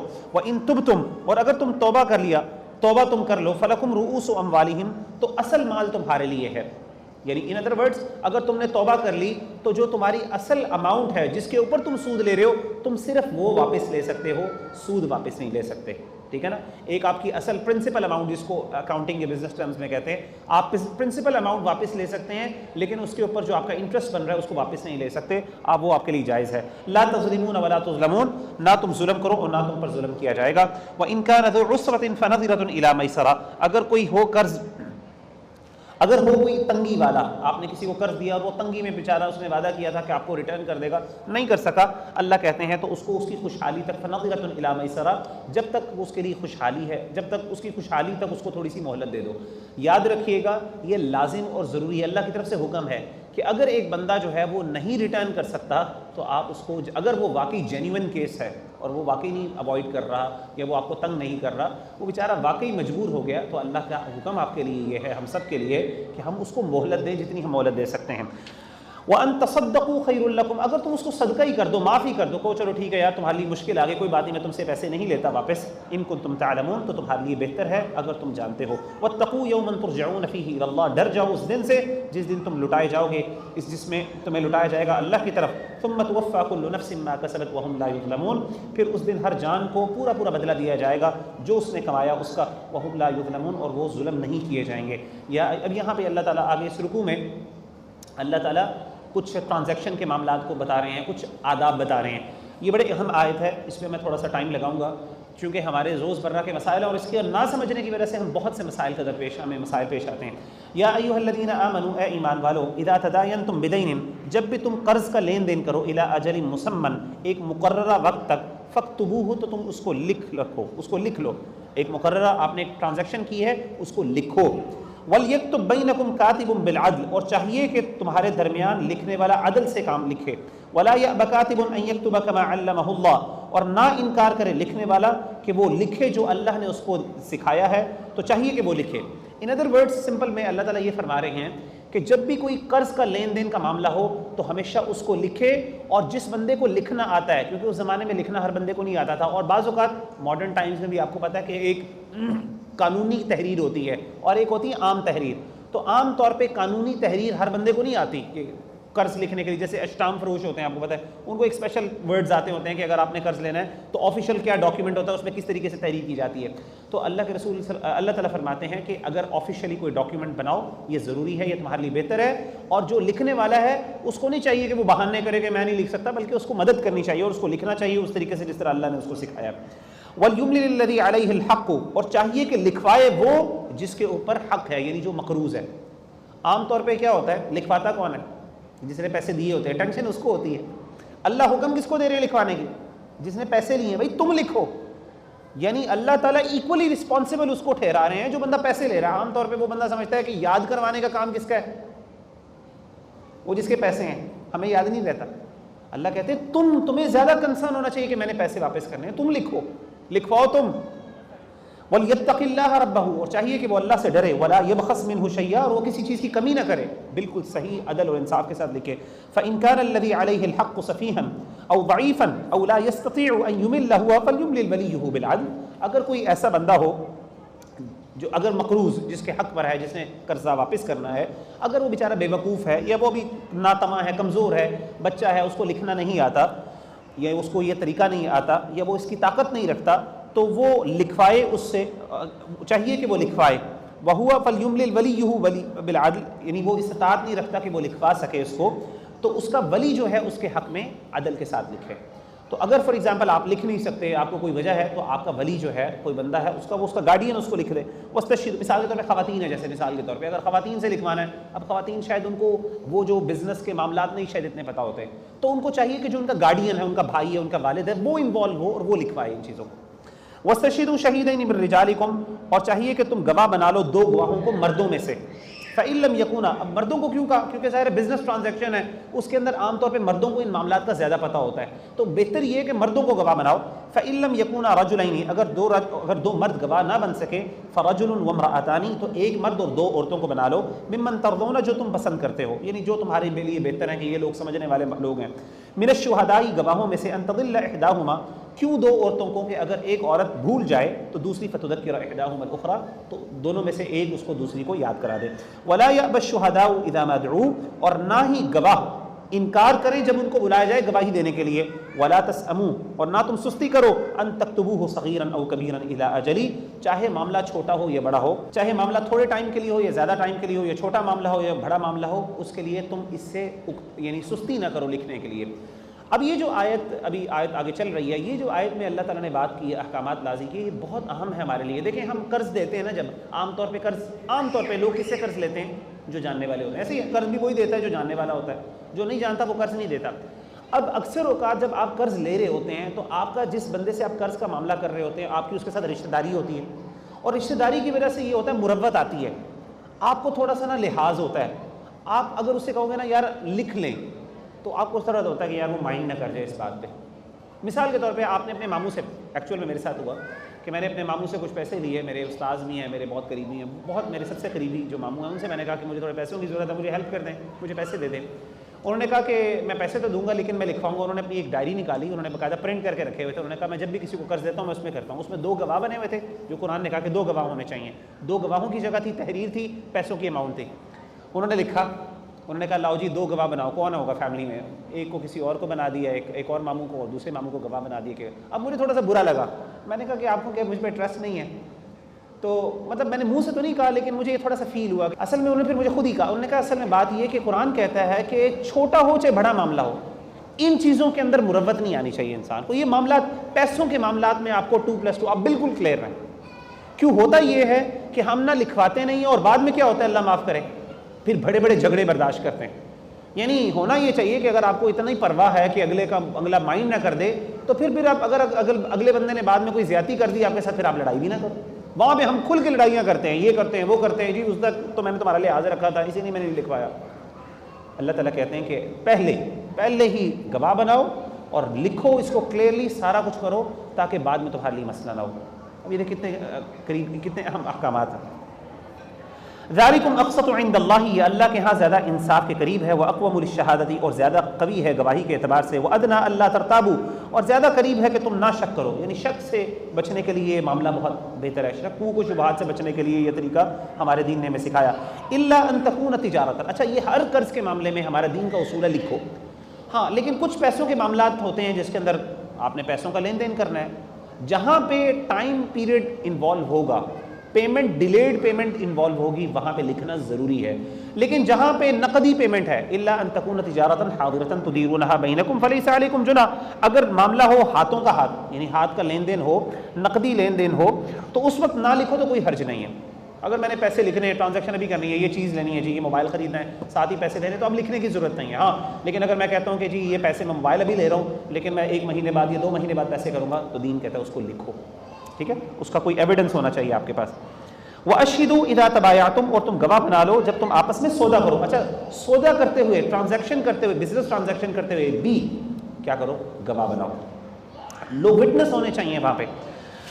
وَلَا يُضَارَّ كَاتِبٌ وَلَا شَهِيدٌ، اور نہ کوئی تکلیف دی جائے لکھنے والے کو اور نہ گواہ کو. یہ نہ ہو کہ آپ نے گواہ بنا دیا اور بعد میں دوسری پارٹی اپنے فائدہ اٹھانے کے لیے اس کو کسی طریقے سے انفلوئنس کریں ناجائز طریقے سے، اور اس طریقے سے لکھنے والے کو بھی آپ پریشرائز کریں کہ اس طرح کی عبارت لکھو تاکہ کل کو اگر نکلنا پڑے تو نکل سکوں. نہیں، آپ نے پریشرائز نہیں کرنا، عدل اور انصاف کے ساتھ کام کرنا ہے. وَإِن تَفْعَلُوا، اگر تم نے یہ کام کیا، کسی کو انفلوئنس کیا، گواہ کو یا اسی طریقے سے آپ نے لکھنے والے کو تو فإنہ فسوق بکم، یہ تمہارے اوپر گناہ ہے. واتقوا اللہ، اللہ سے ڈر جاؤ. ویعلمکم اللہ، اللہ تمہیں سکھاتا ہے. یہ اللہ تعالیٰ احکامات ہمیں سکھا رہے ہیں. واللہ بکل شیء علیم، اللہ تعالیٰ ہر چیز کو جاننے والے ہیں.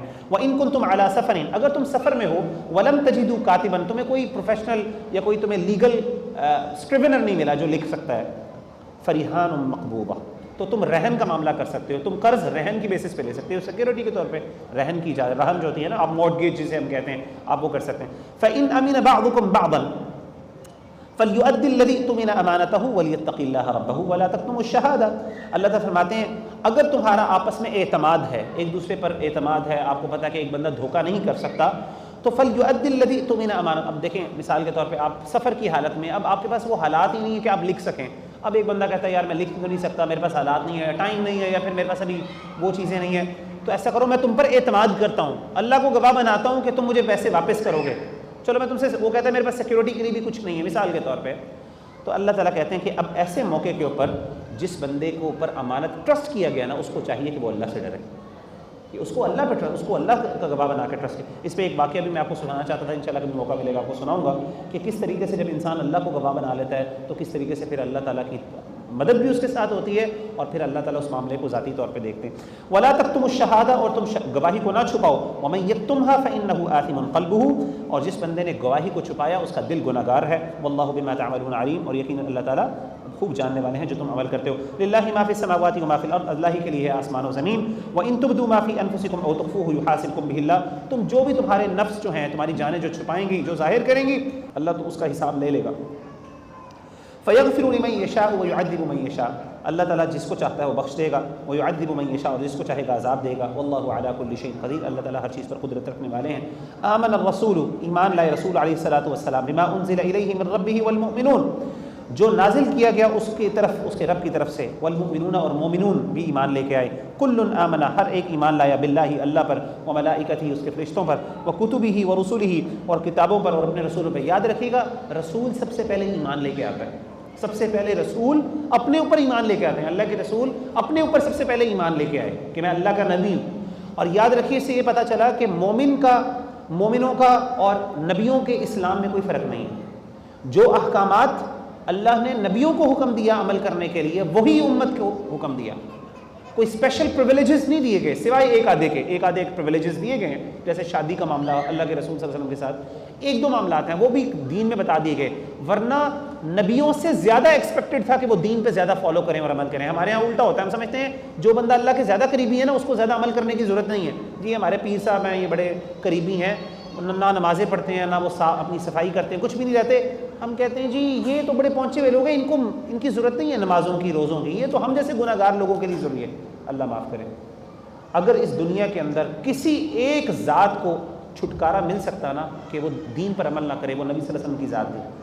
لیکن نبی صلی اللہ علیہ وسلم جب قیام کرتے تھے نا، ہم جو قیام کرتے ہیں تھوڑا سا تھکتے ہیں اور پھر اس کے بعد جا کے ہمیں چائے پینی پڑتی، بڑا کچھ کرنا پڑتا ہے اپنے آپ کو ریلیکس کرنے کے لیے.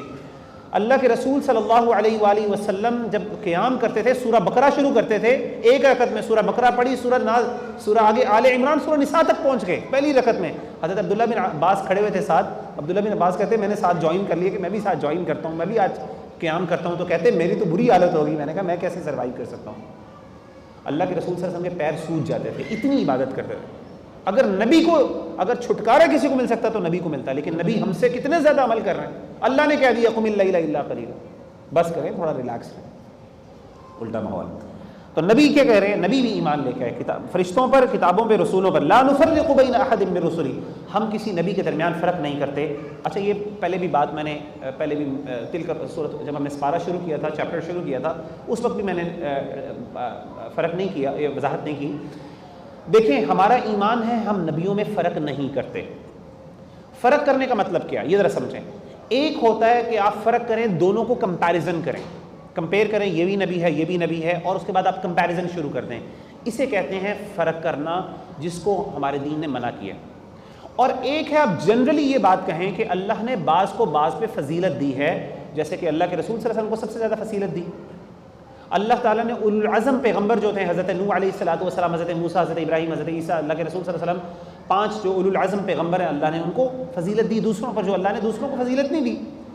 لیکن کمپیریزن جب ہم کرتے ہیں نا تب ایک بندہ، کیوں کمپیریزن میں کیا ہوتا ہے کہ ایک رسول بلٹل کم ہو جاتا ہے اور ایک رسول بڑھ جاتا ہے. مثال کے طور پہ آپ کہتے ہیں کہ جی نبی صلی اللہ علیہ وسلم اور حضرت یوسف، آپ کمپیریزن کہتے ہیں کہ حضرت یوسف کا حسن کیسا تھا، نبی صلی اللہ علیہ وسلم کا حسن کیسا تھا، اچھا یہ ایسا تھا یہ ایسا تھا. اب نیچرلی کیا ہو رہا ہے، آپ ایک نبی کو تھوڑا سا کم کر رہے ہیں اور ایک کو بڑھا رہے ہیں. اس طرح کے کمپیریزن کرنا غلط ہے. اللہ کہتے ہیں لا نفرق بینہا، یہ ہمارا دین ہے، اور اللہ نے کہا ہم کسی کے درمیان فرق نہیں کرتے، لیکن ساتھ ہی کہہ دیا بعض کو بعض میں فضیلت بھی موجود ہے. تو جنرل اسی لیے اللہ کے رسول صلی اللہ علیہ وسلم نے کہا کوئی بندہ تم میں سے مجھے یہ نہ کہے کہ انا خیر من یونس بن متہ، کہ میں یونس علیہ السلام جن سے غلطی ہو گئی وہ مچھلی کے پیٹ میں چلے گئے، تو لوگ سمجھتے ہیں کہ چھوٹے پیغمبر ہیں، ہمارا نبی کتنا بڑا ہے. اللہ کہتے ہیں کوئی بندہ، اللہ کے رسول نے فرمایا، صحیح حدیث ہے، کوئی بندہ مجھے یہ نہ کہے کہ میں اس نبی سے بہتر ہوں. ایک یہودی اور مسلمان کے آپس میں لڑائی ہو گئی، عیسائی نے کہا، یہودی نے کہا کہ میرا نبی بہتر ہے، انہوں نے کہا جی میرا، یعنی کوئی ایسی بات کی کہ حضرت وہ ایک صحابی تھے وہ غصے میں آ گئے، انہوں نے کہا کہ تم حضرت موسیٰ علیہ السلام کا ذکر کر رہے ہو، میرا نبی تو، ہمارا نبی تو بڑی شان والا ہے، تم کیسے؟ لڑائی ہو گئی، ان کو تھپڑ مار دیا. تو حضرت وہ یہودی اللہ کے رسول کے پاس چلا گیا، اس نے کہا کہ یہ اس نے میرے ساتھ یہ سلوک کیا ہے. اللہ کے رسول نے اس کو ڈانٹا صحابی کو، اور انہوں نے کہا تمہیں پتہ ہے موسیٰ علیہ السلام کا مقام کیا ہے؟ انہوں نے کہا جی کیا مقام ہے؟ انہوں نے کہا کہ قیامت کے دن جب میں اللہ کے سامنے پیش ہوں گا تو میں دیکھوں گا، میں اگر ہم سارے یعنی قبر سے اٹھیں گے سارے، تو میں دیکھوں گا، میں پہنچوں گا، حضرت موسیٰ علیہ السلام میرے پہنچنے سے پہلے اللہ کے عرش کے پائے کو پکڑ کے کھڑے ہوئے ہوں گے، مجھ سے بھی پہلے. اور مجھے یہ نہیں پتا کہ وہ پتہ نہیں بے ہوش بھی ہوئے ہوں گے، وہ جو آئے گا نا سور پھونکا جائے گا اس کی وجہ سے وہ بے ہوش بھی ہوئے ہوں گے کہ نہیں، یا اللہ نے ویسے ہی ان کو مجھ سے پہلے اٹھا لیا ہوگا، مجھے نہیں پتا. آپ نے ان کی فضیلت بتائی کہ وہ موسیٰ مجھ سے بھی پہلے ہوں گے، آگے ہوں گے. تو کوئی بندہ مجھے یہ نہ کہے کہ میں موسیٰ سے بہتر ہوں. تو بہتر سے مراد کیا؟ بہتر سے مراد ہے کمپیریزن نہیں کرنا. باقی ہاں آبویسلی فضیلت ضروری ہے. تو ہمارے ہاں اللہ معاف کرے ہم کیا کرتے ہیں، وہ اشعار میں، شعروں میں نا نبیوں کو کمپیریزن کرنا شروع کر دیتے ہیں. یہ بالکل غلط بات ہے، ہمارے عقیدے کے خلاف. ہاں جنرلی آپ کہہ سکتے ہیں ہمارا نبی ہمارے نبی کو اللہ نے امام بنایا، ٹھیک ہے آپ کہیں، اللہ نے قرآن میں کہا فضیلت دی ہمارے نبی کو، دوسروں میں بالکل فضیلت دی، اس میں کوئی شک نہیں ہے، قرآن کہتا ہے، لیکن کمپیریزن ہم نے نہیں کرنا. ٹھیک ہے.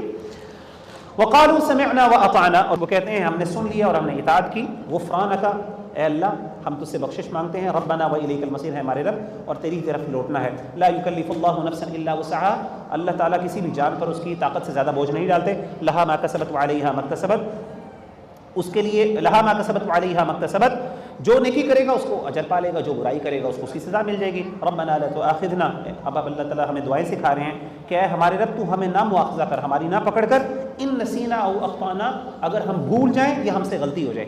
اللہ کا ہم پر سب سے بڑا احسان یہ ہے کہ اللہ نے ہم پر، جو ہم غلطی سے بھول کے کوئی کام کر لیں یا ہم سے غلطی ہو جائے، ہماری ول انوالو نہ ہو، اللہ نے ہمیں اس میں معاف کر دی ہے اس آیت کی بنیاد پہ. ربنا ولا تحمل علينا اصرا كما حملته على الذين من قبلنا، اے ہمارے رب ہم پر ایسا بوجھ نہ ڈالیے جو آپ نے ہم سے پہلے لوگوں کے اوپر بوجھ ڈالا. آپ کو میں نے بتایا تھا شروع میں کہ ہم سے پہلے جو قوم تھی ان کے اوپر مشکلات زیادہ تھیں، ہم پر اللہ نے آسانیاں زیادہ رکھی. ربنا، اے ہمارے رب، ولا تحملنا، تو نہ ہم سے اٹھوا، ما لا طاقت لنا به، جو ہماری طاقت سے باہر ہے. ہم سب کو یہ دعائیں کرنی چاہیے، اللہ ہم پر ایسی آزمائشیں نہ آئیں جو ہماری طاقت سے باہر ہے. ہم پر ایسا بوجھ رکھیے، ڈالیے جو ہم برداشت کر سکتے ہیں، کیونکہ اللہ تعالیٰ پھر آپ نے دیکھا کہ ایسی ایسی آزمائشیں لوگوں پر آتی ہیں ہم امیجن نہیں کر سکتے. تو اس وقت ہمیں یہ دعا کرنی چاہیے اور ساتھ کہنا چاہیے واعف عنا، اللہ تعالیٰ ہمیں معاف کر دے، واغفر لنا، اور ہماری بخشش فرما دے، وارحمنا، ہم پر رحمت فرما، انت مولانا، تو ہمارا کارساز اور مولا ہے، فانصرنا علی القوم الکافرین، تو ہماری مدد کر کافر قوم کے اوپر. آگے جو سورہ آل عمران ہے یہ مدنی سورت ہے اور یہ اس میں اللہ تعالیٰ نے عیسائیوں کا ذکر کیا ہے اور خاص طور پہ اللہ کے رسول صلی اللہ علیہ وسلم کے پاس عیسائیوں کا ایک وفد نجران سے آیا تھا. تو انہوں نے آ کے یہودیوں کے ساتھ تو پہلے ڈائلاگ ہوتا رہا، سورہ بقرہ میں آپ نے سن لیا، لیکن اب یہاں پہ اس صورت میں اللہ تعالیٰ نے خاص طور پہ عیسائیوں کو دعوت دی ہے دین کی. اور اس میں حضرت عیسیٰ علیہ السلام کا بھی تذکرہ ہے، حضرت مریم کا بھی تذکرہ ہے، ان سب کے تذکرہ اللہ تعالیٰ کرواتے ہیں تاکہ جو عیسائی تھے ان کے سوالوں کے جواب بھی کر دیں. اور آخر میں آ کے نبی صلی اللہ علیہ وآلہ وسلم نے ان کو مباہلہ کا چیلنج دیا تھا کہ ہم مباہلہ کر لیتے ہیں، ٹھیک ہے ہم آ جاؤ، آپ مل جاتے ہیں اور بیٹھ جاتے ہیں اور دیکھتے ہیں پھر اللہ تعالیٰ کی مدد کس کے ساتھ ہوتی ہے. جو جھوٹا ہوگا اس پر اللہ کی لعنت ہوگی، وہ رسوا ہو جائے گا. تو وہاں پہ یہ واقعہ ختم ہوتا ہے. تو یہ شروع کی آیات آپ دیکھیں گے ساری عیسائیوں کے حوالے سے ہیں، حضرت عیسیٰ کے حوالے سے ہیں. بسم اللہ الرحمن الرحیم، ہم شروع کرتے ہیں اللہ کے نام سے جو نہایت مہربان اور رحم کرنے والے ہیں. الف لام میم حروف مقطعات ہیں، میں پہلے بتایا اس کے معنی اللہ کو پتہ ہے. اللہ لا الہ الا هو الحی القیوم، اللہ تعالیٰ وہ ذات ہے، نہیں ہے اس کے علاوہ کوئی معبود۔ الحی القیوم، جو ہمیشہ زندہ رہنے والا ہے، خود بھی قائم ہے، دوسروں کو بھی سنبھالنے والا ہے۔ نزل علیک الکتاب، اس نے اتاری آپ پر کتاب کو، بالحق، حق کے ساتھ، مصدقا لما بین یدیہ، اس کتاب کی خاصیت کیا ہے؟ دیکھیں اللہ تعالیٰ جب بھی عیسائیوں، اچھا یہ دعویٰ کے اندر آپ ضرور کام کریں، میں نے خود کیا، عمل کیا، آپ میں سے جو بھائی خاص طور پہ نان مسلمس کو دعوت دیتے ہیں نا، عیسائیوں کو اور یہودیوں کو، یہ سب سے پہلے بات آپ کریں جو قرآن بار بار کہتا ہے، سب سے پہلی بات یہ کہ ہمارے پاس جو کتاب ہے نا، وہ جو تمہارے پاس کتاب ہے اس کی تصدیق کرتی ہے، وہ کہتی ہے وہ کتاب سچی کتاب ہے، جنرلی، ناٹ اسپیسیفکلی، کیونکہ اس میں ظاہر تحریفیں ہو چکی ہیں، لیکن جنرلی ہم مانتے ہیں کہ وہ اللہ کی طرف سے نازل کردہ کتاب ہے۔ وہ حیران ہو جاتے ہیں۔ میں نے خود اپنے ایک عیسائی، میں باہر تھا تو ایک فلپینی کرسچن میرے ساتھ کام کرتا تھا، تو میں نے اسے ایک دفعہ کہا تمہیں پتہ ہے کہ جو تمہاری انجیل ہے، ہم اس کو وہی اہمیت، یعنی ہمارے نزدیک اس پر ایمان لانا ویسے ہی ضروری ہے جیسے قرآن پہ لانا ضروری ہے۔ وہ حیران ہو گیا، کہتے ہیں واقعی؟ میں نے کہا ہم میں سے کوئی بندہ تب تک مسلمان نہیں ہو سکتا جب وہ حضرت عیسیٰ علیہ السلام کو اللہ کا نبی نہیں مان لیتا۔ وہ حیران ہو گیا، کہتا ہے یہ کیسے؟ کہتا ہے please tell me more about your religion. تو پھر میں نے اس کو بتایا، بہرحال وہ بندہ، اس کے ساتھ ابھی میرے بڑے اچھے تعلقات ہیں، تو بتا یہ رہا تھا کہ یہ تو طریقہ ہے نا قرآن کا اسلوب، قرآن نے باقاعدہ ہمیں اسلوب بتایا کس طریقے سے دعوت دیں۔ ایسے پوائنٹس پہ پہلے ڈسکشن کریں جس سے لوگ متاثر ہوں، اور عیسائی بڑے متاثر ہوتے ہیں اگر آپ ان کو یہ باتیں بتائیں۔ اللہ کہتے ہیں قرآن مجید آپ پہ نازل کیا جو تصدیق کرتی ہے اس سے پہلے جو کتاب اللہ نے نازل کی، وانزل التوراۃ والانجیل، اللہ نے تورات کو بھی نازل کیا اور انجیل کو نازل کیا، من قبل ھدی للناس وانزل الفرقان، جو اس سے پہلے لوگوں کے لیے ہدایت تھی، وانزل الفرقان، اور آخر میں اللہ تعالیٰ نے قرآن مجید کو نازل کر دیا۔ ان الذین کفروا، بے شک وہ لوگ جنہوں نے کفر کیا بآیات اللہ، یہ کفر کرتے ہیں اللہ کی آیات کے ساتھ، لہم عذاب شدید، ان کے لیے سخت عذاب ہے، واللہ عزیز ذو انتقام، اللہ تعالیٰ بہت غالب اور بدلہ لینے والے ہیں۔ ان اللہ لا یخفی علیہ شیء فی الارض ولا فی السماء، کوئی بھی چیز اللہ تعالیٰ سے زمین و آسمان میں چھپی ہوئی نہیں ہے۔ والذی یصورکم فی الارحام کیف یشاء، اللہ تعالیٰ ماؤں کے پیٹوں کے اندر جو رحم ہے تمہارے، جو تمہارے وومز ہیں ان کے اندر تمہاری چہرے، تمہاری شکلوں کو سنوارتا ہے، ان کی صورتیں بناتا ہے جس طرح وہ چاہتا ہے۔ لا الہ الا ہو، نہیں ہے کوئی معبود اس کے سوا، هو العزیز الحکیم، وہی غالب اور حکمت والا ہے۔ هو الذی انزل علیک الکتاب، یہ آیت بہت اہم، اس آیت میں اللہ تعالیٰ ہمارے سو کالڈ انٹلیکچوئلز جو ہیں ان کے ایٹیٹیوڈ کے بارے میں بات کرتے ہیں۔ هو الذی انزل علیک الکتاب، وہی ذات جس نے نازل کی تم پر کتاب، منہ آیات محکمات، اس میں کچھ محکم آیات ہیں، بڑی واضح ہیں، کلیئر کٹ ہے، اس کے اندر سارا کچھ آپ کو پتا ہے، یس اور نو، یہ کیا ہے، رائٹ اور رانگ، آپ کو حلال اور حرام اس میں واضح ہے۔ ہن ام الکتاب، وہ جو آیتیں ہیں وہ قرآن کی فاؤنڈیشن ہے، وہ ماں ہے۔ وَأُخَرُ مُتَشَابِهَاتٌ، باقی جو آیات ہیں وہ بھی ہیں لیکن اس میں تھوڑا سا متشابہات ہیں، وہ متشابہ ہیں، ان کو پڑھنے کے بعد انسان تھوڑا کنفیوز ہو جاتا ہے، اس کے ملٹیپل میننگز نکل سکتے ہیں۔ فَأَمَّا الَّذِينَ فِي قُلُوبِهِمْ زَيْغٌ، اللہ کہتے ہیں ہم نے خود نازل کیا، کیوں نازل کیا؟ لوگوں کی آزمائش کرنے کے لیے۔ اللہ نے کہا یہ میرے احکامات ہیں، بالکل واضح ہیں، یہ تھوڑے سے احکامات ہیں جس میں تھوڑا بہت کوئی کنفیوژن ہو سکتی ہے۔ اب میں دیکھتا ہوں جو صحیح بندہ ہے، جو اہل علم ہے، جو ایمان والا ہے، وہ کس کو فالو کرے گا؟ جو محکم چیزیں ہیں، اور جس کے دل میں مرض ہے، جو دین کے اندر کوئی اعتراضات اٹھانا چاہتا ہے، جو ایکسکیوزز چاہتا ہے کہ کس طریقے سے مجھے عمل نہ کرنا پڑے اور میں کوئی ڈاؤٹس کھڑے کر سکوں، تو وہ اس طرح کی چیزوں کے پیچھے بھاگتا ہے۔ اب دیکھیے اللہ کیا فرماتے ہیں، اللہ کہتے ہیں فَأَمَّا الَّذِينَ فِي قُلُوبِهِمْ، وہ لوگ جن کے دلوں میں زیغ، جن کے دل میں ٹیڑھ ہے، فَيَتَّبِعُونَ مَا تَشَابَهَ مِنْهُ ابْتِغَاءَ الْفِتْنَةِ وَابْتِغَاءَ تَأْوِيلِهِ، وہ متشابہ چیزوں کے پیچھے بھاگتے ہیں اس لیے اس کی حقیقت جان سکیں اور تاکہ اس کی کوئی تعویل کر سکیں فتنے کی غرض سے۔ آپ کو پتہ ہے کچھ لوگ ہوتے ہیں جن کا مزاج کیا ہوتا ہے، ان کا مزاج ہوتا ہے ہمیں کوئی نا کمپلیکس چیزیں ملیں، وہ کلیئر کٹ چیزوں کے اوپر نا، آپ خود دیکھیں، آپ سے کوئی بندہ پہلی پوچھ لینا بتائیں اس کا مطلب کیا ہے، تو آپ کیا کرتے ہیں؟ آپ نا بعض اوقات وہ مطلب بڑا سادہ سا ہوتا ہے، لیکن انسان کیا کہتا ہے؟ انسان کہتا ہے نہیں یار اس کے پیچھے کوئی نہ کوئی، یہ اتنا واضح کلیئر مطلب نہیں ہو سکتا اس کا، ہوتا ہے کہ نہیں ہوتا؟ بالکل اسی طریقے سے کچھ لوگوں کا ایٹیٹیوڈ ہی ایسے ہی ہوتا ہے، وہ کیا کرتے ہیں؟ وہ ہر چیز کو نا جب تک وہ کمپلیکس نہیں ہوتی وہ سمجھتے ہیں کہ یہ صحیح نہیں ہے، اور پھر وہ کیا کرتے ہیں؟ اللہ معاف کرے، پھر اسی لیے وہ کیا کرتے ہیں؟ وہ ایسی آیات کے پیچھے پڑھتے ہیں جو ذرا کمپلیکس ہوتی ہیں، مشکل ہوتی ہیں، اور جو اللہ نے واضح احکامات نازل کیے جس کا تعلق ہماری عملی زندگی کے ساتھ ہے اس کو رد کر دیتے ہیں، اس کے پیچھے جاتے نہیں، کنفیوز ہوتے رہتے ہیں۔ تو اللہ کہتے ہیں وہ کیا کرتے ہیں؟ فتنے کی وجہ سے، فتنے کو تلاش کرتے ہوئے اور اس کی حقیقت جاننے کے لیے وہ یہ کام کرتے ہیں۔ وَمَا يَعْلَمُ تَأْوِيلَهُ إِلَّا اللَّهُ، ان آیات، ان متشابہ آیات کی حقیقت کا صرف اللہ کو پتہ ہوتا ہے، اللہ نے ان کو جان کے کنسیل کیا ہوتا ہے، لیکن وہ پیچھے پڑے ہوتے ہیں ان چیزوں کے۔ وَالرَّاسِخُونَ فِي الْعِلْمِ يَقُولُونَ آمَنَّا بِهِ، جو مضبوط علم والے ہیں، جو راسخ ہیں، جو صحیح معنی میں حقدار ہیں علم کے، وہ کیا کہتے ہیں؟ ہم ان پر ایمان لائے، ہمیں ان کے مطلب نہیں پتہ، وہ بڑے کلیئر کٹ ہوتے ہیں، بڑے سادے لوگ ہوتے ہیں۔ کل من عند ربنا، یہ سب کا سب ہمارے رب کی طرف سے ہے، وما یذکر الا اولو الالباب، اور نہیں نصیحت پکڑتے مگر عقل والے۔ ربنا، پھر وہ دعا کرتے ہیں ساتھ، اے ہمارے رب، لا تزغ قلوبنا، ہمارے دلوں کو تو ٹیڑھ نہ کر دینا، گمراہ نہ کر دینا، بعد اذ ہدیتنا، ان کو ہدایت دینے کے بعد، ہمیں ہدایت دینے کے بعد، وہب لنا من لدنک رحمہ، اور ہمیں عطا کر اپنی طرف سے رحمت، انک انت الوہاب، بے شک تو ہی عطا کرنے والا ہے۔ ربنا، اے ہمارے رب، انک جامع الناس لیوم لا ریب فیہ، اللہ تعالیٰ آپ ہم سب کو جمع کرنے والے ہیں ایسے دن جس دن کوئی شک نہیں ہے، قیامت کے دن۔ ان اللہ لا یخلف المیعاد، یقیناً اللہ تعالیٰ اپنے وعدے کو ان کی مخالفت نہیں کرتا، ان کو توڑتا نہیں۔ ان الذین کفروا، بے شک وہ لوگ جنہوں نے کفر کیا، لن تغنی عنہم اموالہم ولا اولادہم من اللہ شیئا، ان کو اللہ تعالیٰ سے کوئی بھی چیز بچا نہیں سکتی، ان کا مال اور ان کی اولاد کچھ بھی قیامت کے دن اللہ تعالیٰ سے بچا نہیں سکتی۔ اولئک ہم وقود النار، یہ لوگ جہنم کا ایندھن بنیں گے، فیول بنیں گے، اللہ معاف کرے۔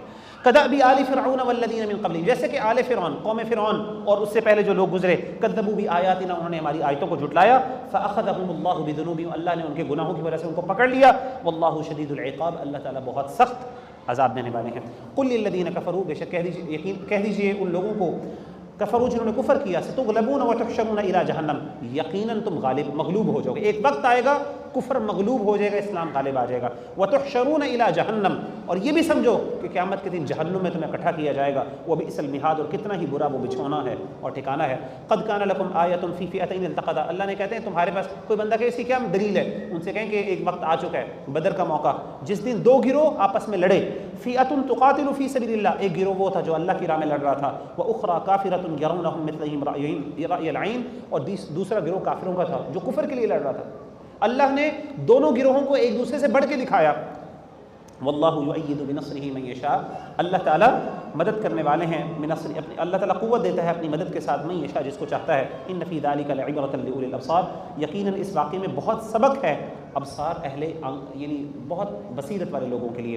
زین للناس، یہاں پہ اب اللہ تعالیٰ انسان کی کمزوریوں کا ذکر کرتے ہیں۔ زین للناس حب الشہوات من النساء والبنین والقناطیر المقنطرہ، دیکھیں لوگوں کے لیے اللہ تعالیٰ نے کچھ چیزوں کو مزین کر دیا، خواہشات میں سے وہ کون سی ہیں؟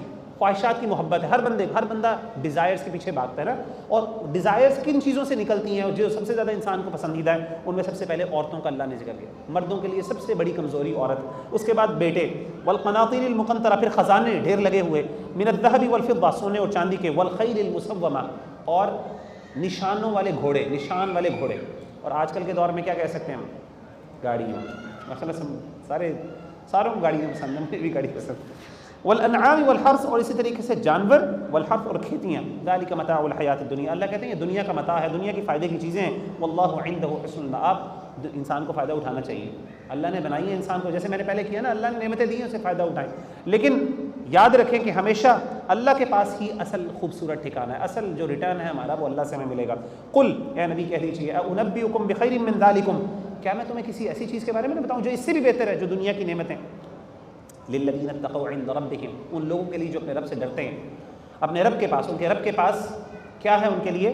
جنات، باغات ہیں، جنتیں، تجری من تحتها الانہار، اس کے نیچے سے نہریں بہتی ہیں، خالدین فیہا، وہ اس میں ہمیشہ ہمیشہ رہیں گے، وازواج مطہرۃ، پاکیزہ بیویاں ہیں اللہ تعالیٰ کے پاس اپنے بندوں کے لیے، ورضوان من اللہ، اور اللہ کی طرف سے رضامندی ہے، خوشنودی ہے، واللہ بصیر بالعباد، اللہ تعالیٰ اپنے بندوں کو خوب دیکھنے والے ہیں۔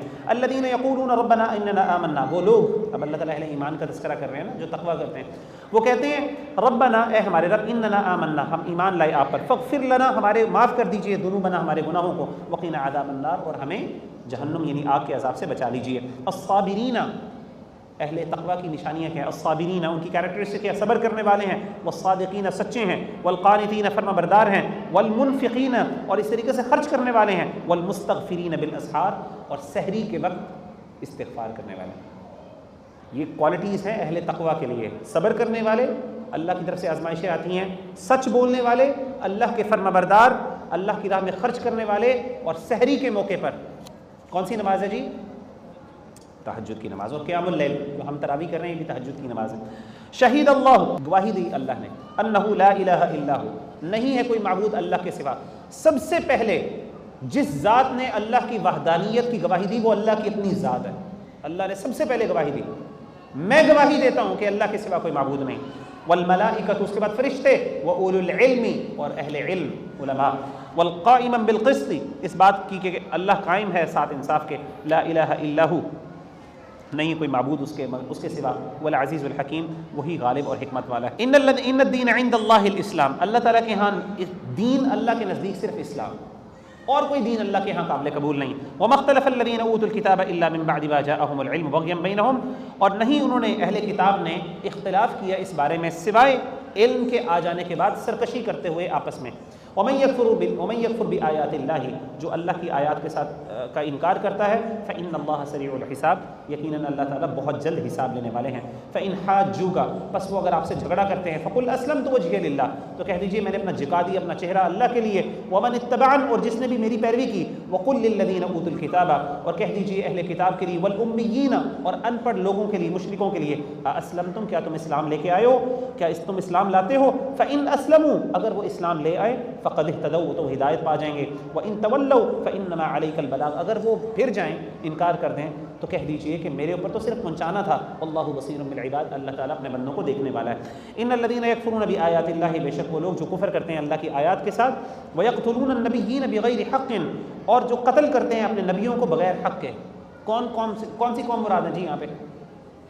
ہم پہلے ذکر کر چکے ہیں اس قوم کا جو اپنے نبیوں کو قتل کرتی تھی، یہودی۔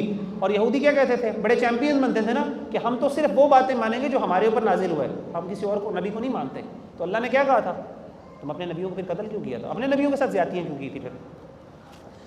وَيَقْتُلُونَ الَّذِينَ يَأْمُرُونَ بِالْقِسْطِ مِنَ النَّاسِ، اور وہ قتل کرتے ہیں ان لوگوں کو جو حکم دیتے ہیں انصاف کا لوگوں میں سے۔ فَبَشِّرْهُمْ بِعَذَابٍ أَلِيمٍ، اہل انصاف اور اہل عدل کو قتل کرتے ہیں، ان کو بھی مارتے ہیں، ان سے لڑتے ہیں۔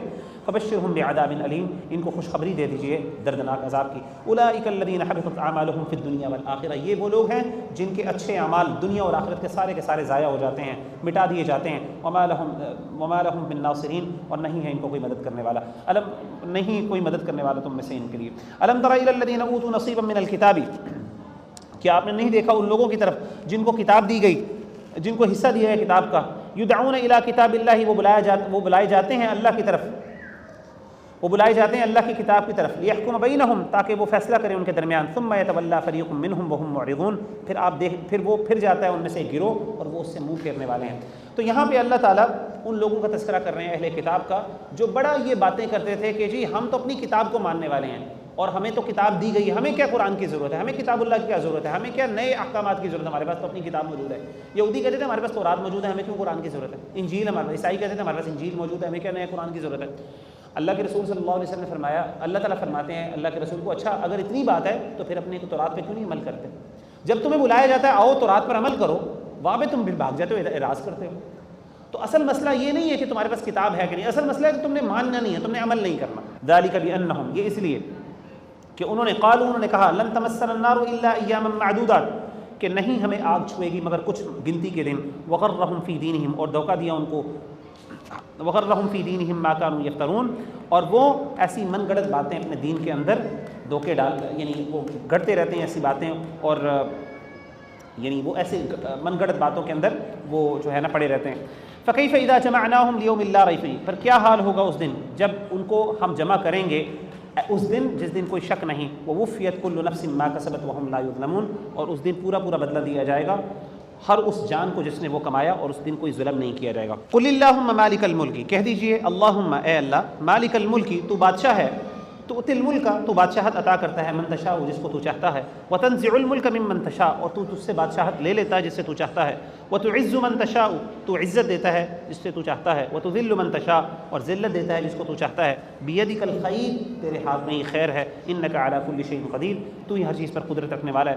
تولج اللیل فی النہار، تو داخل کرتا ہے رات کو دن میں، وتولج النہار فی اللیل، اور تو دن داخل کرتا ہے رات کو دن میں، اور اسی طریقے سے تو داخل کرتا ہے دن کو رات میں، وتخرج الحی من المیت، اور تو زندہ کرتا ہے مردہ سے، وتخرج المیت من الحی، اور تو مردے کو زندہ کرتا ہے اور مردے کو تو نکالتا ہے زندہ میں سے۔ ابھی کیا مطلب، اس کی کیا مثال ہے؟ مردے سے زندہ کرنا، مردے سے زندہ نکالنا، اور زندہ سے مردہ نکالنا۔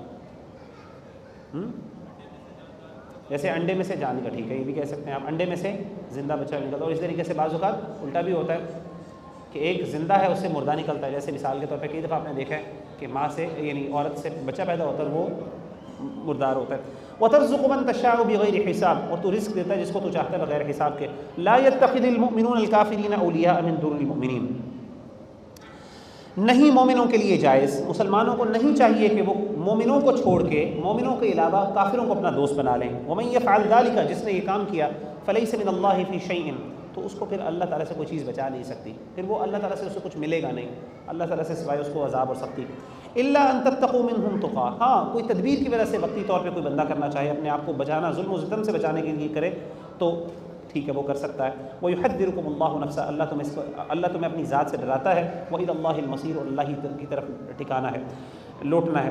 قل، کہہ دیجئے، ان تخفوا ما فی صدورکم، اگر تم چھپاؤ جو کچھ بھی تمہارے دلوں میں ہے، او تبدوہ، یا تم اس کو ظاہر کر دو، یعلمہ اللہ، اللہ تعالیٰ اس کو جانتے ہیں.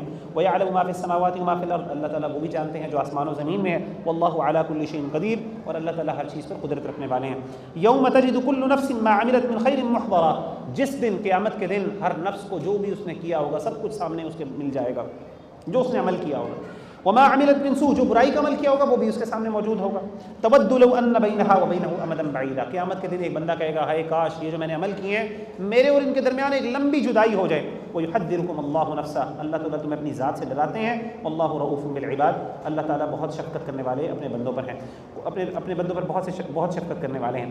قل، کہہ دیجئے، ان کنتم تحبون اللہ، اگر تم اللہ سے محبت کرتے ہو، فاتبعونی، میری اطاعت کرو. نبی صلی اللہ علیہ وسلم کو اللہ تعالیٰ نے حکم دیا کہ آپ لوگوں سے کہیے کہ اگر تم واقعی اللہ سے محبت کرتے ہو نا، تو اللہ کی محبت ایکوائر کرنے کے لیے ضروری کیا ہے؟ میری اطاعت کرو. یحببکم اللہ، اللہ تعالیٰ تم سے محبت کریں گے. ویغفر لکم ذنوبکم، تمہارے گناہوں کو معاف کر دیں گے. واللہ غفور الرحیم، اللہ تعالیٰ بخشنے والے رحم کرنے والے ہیں. قل، کہہ دیجیے، اطیعوا اللہ والرسول، اللہ تعالیٰ کی اطاعت کرو اور اس کے رسول کی. فإن تولوا، اگر تم پھر گئے، فإن اللہ لا يحب الکافرین، تو اللہ تعالیٰ ایسے لوگوں سے، ایسے کافروں سے محبت نہیں کرتے. ان اللہ اصطفى آدم، اللہ تعالیٰ نے چن لیا آدم علیہ السلام کو، ونوح کو، وآل ابراہیم، آل ابراہیم کو، آل عمران اور آل عمران کو، علی العالمین، تمام جہانوں پر. آل عمران، عمران کون ہے؟ عمران دو ہستیاں میں ملتی ہیں قرآن مجید میں. ایک عمران ہے جو حضرت موسیٰ علیہ السلام کے والد ہیں، موسیٰ بن عمران، جیسے حضرت موسیٰ کا نام تھا. اسی طریقے سے دوسرے عمران ہیں جو حضرت مریم علیہ السلام کے والد ہیں. تو یہاں پہ کون سے عمران مراد ہیں؟ حضرت مریم، کیونکہ یہاں پہ عیسائیوں کے ساتھ بات ہو رہی ہے نا، عیسائیوں کو تو آل عمران یہاں سے مراد ہو. ذریۃ بعضھا من بعض واللہ سمیع علیم، اور اسی طریقے سے اللہ تعالیٰ فرماتا ہے یہ سب ہی ایک ہی نسل سے تھے. ذریۃ بعضھا من بعض، بعض ان میں سے بعض ایک ہی نسل کے تھے، یعنی یہ سارے نبیوں کی اولادوں میں سے. واللہ سمیع علیم، اللہ تعالیٰ خوب سننے والے اور جاننے والے ہیں. یہاں پہ اللہ تعالیٰ اپنے نبیوں کا ذکر کرنے لگے کیونکہ عیسائیوں کو اب دعوت دینے یہاں سے دعوت شروع ہو رہی ہے. اذ قالت امرأۃ عمران، جب کہا عمران کی بیوی نے، یعنی حضرت مریم علیہ السلام کے والد عمران، ان کی بیوی نے کہا، ان کی ماں نے کہا، رب انی، اے میرے رب، نذرت، میں نے نظر مانگی ہے، لکا، تیرے لیے، ما فی بطنی محررن، کہ جو بھی میرے پیٹ میں ہوگا، محررن، کہ میں اس کو آزاد کر دوں گی، میں تیرے لیے ڈیڈیکیٹ کر دوں گی، تیرے لیے، تیری عبادت کے لیے. فتقبل منی، تو اللہ تعالیٰ مجھ سے یہ قبول کیجیے گا. انک انت السمیع العلیم، آپ یقین سننے والے اور جاننے والے ہیں. تو حضرت مریم علیہ السلام نے، حضرت مریم کی والدہ نے علیہ السلام نے منت، یعنی نظر مانی کہ اللہ تعالیٰ جو بھی میرے پیٹ میں موجود ہے اولاد، وہ ایکسپیکٹ کر رہی تھی کہ بیٹا ہوگا. تو انہوں نے کہا کہ میں تیرے دین کے لیے وقف کر دوں گی، اور ساتھ اللہ سے دعا کی، اللہ تعالیٰ یہ میری قربانی کو قبول کیجیے گا. فلما وضعتھا، جب انہوں نے وہ بچہ جنا، قالت ربی انی وضعتھا انثی، اے اللہ میں نے تو بچہ ایک لڑکی کو جنا ہے. واللہ اعلم بما وضعت، اور اللہ خوب جانتا ہے جو اس نے جنا. ولیس الذکر کالانثی، اللہ تعالیٰ کہتے ہیں وہ مرد عورت جیسا نہیں، یعنی ولیس، اور نہیں ہوتا مرد عورت جیسا. اب یہاں پہ اللہ تعالیٰ نے بڑی ایک اہم بات بتائی، وہ یہ ہے کہ اللہ تعالیٰ نے حضرت مریم کی والدہ نے کیا مانگا کہ اللہ مجھے بیٹا عطا کر. کیوں؟ میں تیرے دین کے لیے وقف کر دوں گی، اور وہ بیٹا جو ہے وہ تیرے دین کی خدمت کرے گا. اب ہوا یہ کہ اللہ نے کہا ٹھیک ہے، اللہ نے قبول کر دیا، لیکن اللہ نے بجائے بیٹے کے بیٹی دے دی. تو انہوں نے کہا کہ میں اب اس بیٹی سے بیچاری سے کیا کام کرواؤں گی دین کا، کیسے ڈیڈیکیٹ کروں گی. اللہ تعالیٰ نے کہا کہ اس عورت جیسا مرد نہیں، یعنی یہ جو بچی میں نے دی ہے نا، تمہیں عطا کی ہے، وہ لڑکے، یعنی وہ لڑکا، جو کام میں نے اس بچی سے لینا ہے وہ لڑکا نہیں کر سکتا. تو یہاں پہ پتہ چلا کہ عورت کو جو اللہ نے ذمہ داریاں دی ہیں، جو معاملات اللہ نے، اس سے جو خیر نکل سکتی ہے وہ مردوں سے نہیں نکلتی، اور جو مردوں سے خیر نکلتی ہے وہ عورتوں سے نہیں نکلتی۔ ہر ایک کا اپنا اپنا پورا ایک دائرہ کار ہے، اور ہر ایک معاشرے کے اندر ایک اپنے انداز سے کنٹریبیوٹ کرتا ہے، and they complement each other. تو یہاں پہ اللہ نے کہا کہ مریم علیہ السلام سے جو میں نے کام لینا ہے نا، وہ ایک مرد سے نہیں، لڑکے سے نہیں کام لیا جا سکتا۔ اور وہ کیا کام لینا تھا اللہ نے؟ حضرت عیسیٰ علیہ السلام کی ولادت، جو بغیر باپ کی ہوئی۔ اب وہ ظاہر ہے مرد سے تو نہیں اللہ تعالیٰ پیدا کرتے، اللہ کا قانون اس کے خلاف ہے۔ وَإِنِّي سَمَّيْتُهَا مریم، تو ان کی والدہ نے کہا کہ میں اپنی بیٹی کا نام مریم رکھتی ہوں۔ اور یہاں سے پتہ چلا کہ عورت بھی اپنی بیٹی کا عورت بھی نام رکھ سکتی ہے۔ ہمارے یہاں معاشرے میں کیا ہوتا ہے، کہتے ہیں جی یہ تو مرد نام رکھنا تو مرد کا حق ہے، نہیں، حضرت مریم علیہ السلام کی والدہ نے اپنی مریم کا نام رکھا تھا۔ وَإِنِّي أُعِيذُهَا بِكَ وَذُرِّيَّتَهَا مِنَ الشَّيْطَانِ الرَّجِيمِ، اور میں پناہ دیتی ہوں تیری پناہ میں، اس کو میں تیری پناہ میں دیتی ہوں، وَذُرِّيَّتَهَا، اور اس کی اولاد کو، مِنَ الشَّيْطَانِ الرَّجِيمِ، شیطان مردود کے سے۔ تو حضرت مریم علیہ السلام نے حضرت کی والدہ نے حضرت مریم کو اللہ کی پناہ میں دے دیا، اور کہا کہ میں اس کی اولاد کو بھی تیری پناہ میں دیتی ہوں۔ اسی لیے آپ کو پتہ ہے کہ حدیث میں آتا ہے کہ نبی صلی اللہ علیہ وسلم نے فرمایا کہ جب بھی بچہ پیدا ہوتا ہے نا تو شیطان اس کو پنچ کرتا ہے، جس کی وجہ سے بچہ روتا ہے، لیکن حضرت عیسیٰ علیہ السلام نہیں روئے تھے۔ اس کی کیا وجہ تھی؟ حضرت عیسیٰ علیہ السلام کو شیطان نے پنچ نہیں کیا تھا۔ اس کی وجہ یہ دعا تھی کہ اللہ تعالیٰ نے ان کو شیطان سے بچا دیا۔ فتقبلها ربها، اللہ تعالیٰ نے اس کو قبول کیا، پس قبول کیا اس کو اس کے رب نے، بقبول حسن، ایک اچھی قبولیت کے ساتھ، ایک اچھی طرح اللہ نے قبول کیا، وانبتها نباتا حسنا، اور اس کو بہت اچھے انداز سے پالا، وکفلها زکریا، اور اس کی کفالت کی ذمہ داری کس کو سونپ دی؟ زکریا علیہ السلام کو۔ کلما دخل علیہا زکریا المحراب، جب بھی زکریا علیہ السلام محراب میں عبادت گاہ میں داخل ہوتے، وجد عندها رزقا، تو وہ حضرت مریم علیہ السلام کے پاس رزق کو پاتے، پھل کو پاتے۔ قالوا یا مریم انا لک ھذا، انہوں نے کہا کہ یہ بتائیے کہ مریم یہ کہاں سے پھل آیا؟ حضرت زکریا علیہ السلام کے پاس کفالت تھی، تو انہوں نے کہا وہ جب آتے دیکھنے کے لیے مریم علیہ السلام کا حال پوچھنے کے لیے، وہ عبادت کر رہی ہوتی۔ اچھا، بنی اسرائیل کے اندر نا عبادت گاہیں جو ہے نا وہ محراب کی صورت ہوتی تھی، ہمارے ہاں تو اللہ تعالیٰ نے پوری زمین کو مسجد بنا دیا۔ ان کے ہاں عبادت ایک مخصوص جگہ پہ ہو سکتی تھی، وہ ہر جگہ پہ نماز نہیں پڑھ سکتے تھے، عبادت نہیں کر سکتے تھے۔ تو حضرت مریم اس جگہ پہ ڈیڈیکیٹڈلی عبادت کر رہی ہوتی تھی، تو وہ جہاں پہ حضرت زکریا جب پتہ کرنے جاتے تو وہاں پہ کیا دیکھتے کہ پھل پڑے ہوئے، اور ایسے پھل جو بے موسمی ہیں، وہاں پہ موسمی نہیں ہوتا ان کا۔ کہتے یہ کہاں سے آیا، کون تمہیں دے کے دیتا ہے؟ ظاہر ان کی ذمہ داری تھی، کون مرد آتا ہے کون آتا ہے؟ تو انہوں نے کہا وہ من عند اللہ، یہ اللہ کی طرف سے ہیں، ان اللہ یرزق من یشاء بغیر حساب۔ یہ ایک قسم کا معجزہ اور ایک کرامت تھی کہ اللہ تعالیٰ جس کو چاہتا ہے بغیر حساب کے رزق دیتا ہے۔ ہنالک دعا زکریا ربہ، جب زکریا نے یہ دیکھا کہ حضرت مریم علیہ السلام کو پھل مل رہے ہیں بغیر موسم کے، تو ان کو اپنا خیال آیا کہ اللہ نے ان کو اولاد نہیں دی تھی، تو انہوں نے کہا اللہ تعالیٰ میری بیوی بوڑھی ہو گئی ہے، تو جب تو اس کو پھل دے سکتا ہے تو مجھے بھی اولاد دے سکتا ہے۔ تو انہوں نے اپنے رب سے دعا کی، قال رب هب لي من لدنك ذرية طيبة، انہوں نے کہا اللہ تعالیٰ مجھے ایک پاکیزہ اپنی طرف سے ذریت عطا کر، اولاد عطا کر، انك سميع الدعاء، یقیناً تو دعا کو سننے والا ہے۔ فنادته الملائکة وهو قائم، اسی وقت اللہ تعالیٰ نے دعا قبول کی اور فرشتے نے جواب دیا، وهو قائم يصلي في المحراب، وہ بھی محراب میں نماز پڑھ رہے تھے کھڑے ہو کے اور دعائیں کر رہے تھے، ان اللہ یبشرک بیحییٰ مصدقا بکلمۃ من اللہ وسیدا وحصورا ونبیا من الصالحین، اور وہ حضرت یحییٰ علیہ السلام کی کہ وہ حضرت عیسیٰ علیہ السلام کی تصدیق کرنے والے ہوں گے، کیونکہ وہ حضرت عیسیٰ علیہ السلام کے کزن، وسیدا وہ سردار ہوگا، وحصورا ونبیا من الصالحین، اور بہت مضبوط نفس والا اور سیلف کنٹرول والا ہوگا، نبی ہوگا، اور من الصالحین اور نیکوں میں سے ہوگا۔ قال ربی، انہوں نے کہا اے میرے رب، انا یکون لی غلام، اب دیکھیں انسان کتنا کمزور ہے، پہلے دعا مانگی اللہ مجھے عطا کر دے، ساتھ ہی اللہ نے دعا قبول کر دی، کہا تمہیں اولاد ملے گا، ساتھ حیران ہو رہے ہیں، اب کہتے ہیں کہ یار یہ فزیکلی یہ پریکٹیکلی ممکن کیسے، میری بیوی تو اس قابل ہی نہیں، کیسے ہوگی؟ قال ربی، انہوں نے کہا اے میرے رب، انا یکون لی غلام، مجھے کیسے بچہ ہو سکتا ہے، وقد بلغنی الکبر، میں تو بڑھاپے کو پہنچ چکا ہوں، وامرأتی عاقر، میری عورت بھی بیچاری بوڑھی ہو گئی ہے، وہ بیچاری کیسے بچہ جنے گی؟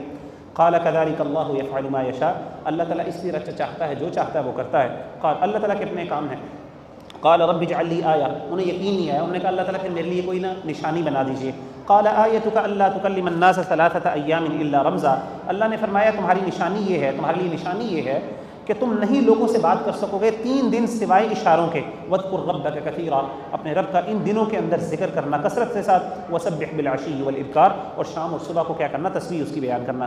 وَإِذْ قَالَتِ الْمَلَائِكَةُ، اور جب کہا فرشتوں نے، یا مریم، اے مریم، إِنَّ اللَّهَ اصْطَفَاكِ، اللہ تعالیٰ نے تجھے چن لیا ہے، وَطَهَّرَكِ وَاصْطَفَاكِ، اور تجھے پاک کر دیا ہے اور تجھے چن لیا ہے، عَلَى نِسَاءِ الْعَالَمِينَ، تمام جہان کی عورتوں پہ۔ حضرت عیسیٰ حضرت مریم علیہ السلام اس کائنات کی بہترین عورتوں میں سے ہیں، جیسے نبی صلی اللہ علیہ وسلم کی حدیث بھی ہے اور یہاں پہ قرآن مجید کی آیت بھی ہے۔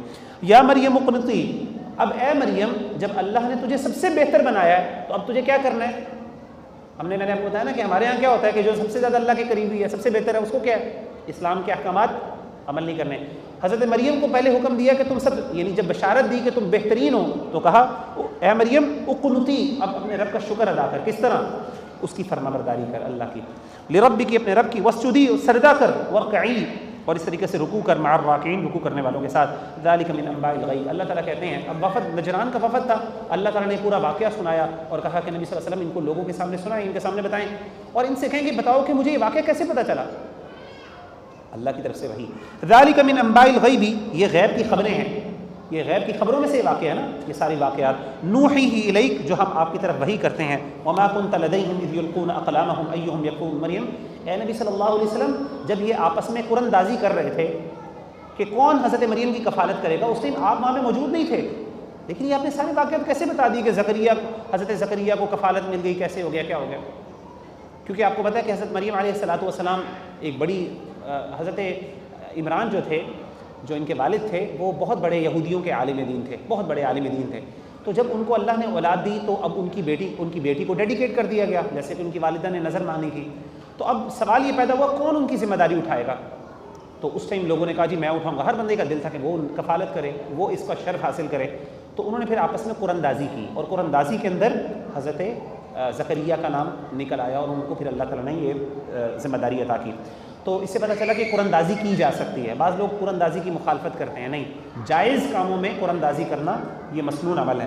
وما كنت لديهم، اللہ کے رسول بھی قرآن دازی کیا کرتے تھے اپنی بیویوں کے درمیان۔ وما كنت لديهم، اے نبی صلی اللہ علیہ وسلم جب یہ سارے معاملات ہو رہے تھے تب آپ نہیں تھے وہاں پہ موجود، اور نہ آپ اس وقت موجود تھے وہاں پہ اذ یختصمون، جب وہ آپس میں جھگڑ رہے تھے۔ اذ قالت الملائکۃ، جب کہا فرشتوں نے، یا مریم، اے مریم، ان اللہ یبشرک بکلمۃ منہ اسمہ المسیح عیسی ابن مریم، کہ اللہ تعالیٰ تمہیں بشارت دیتے ہیں ایک کلمے کی اپنی طرف سے، اسمہ المسیح، اس کا نام ہوگا مسیح عیسیٰ بن مریم۔ مسیح اس لیے کیونکہ مسیح کہتے ہیں جو ہاتھ پھیرنے والا، مسح کرنے والا، یعنی حضرت عیسیٰ علیہ السلام کو اللہ نے معجزہ دیا تھا، وہ ہاتھ پھیرتے تھے، اس طریقے سے کیا ہوتا تھا؟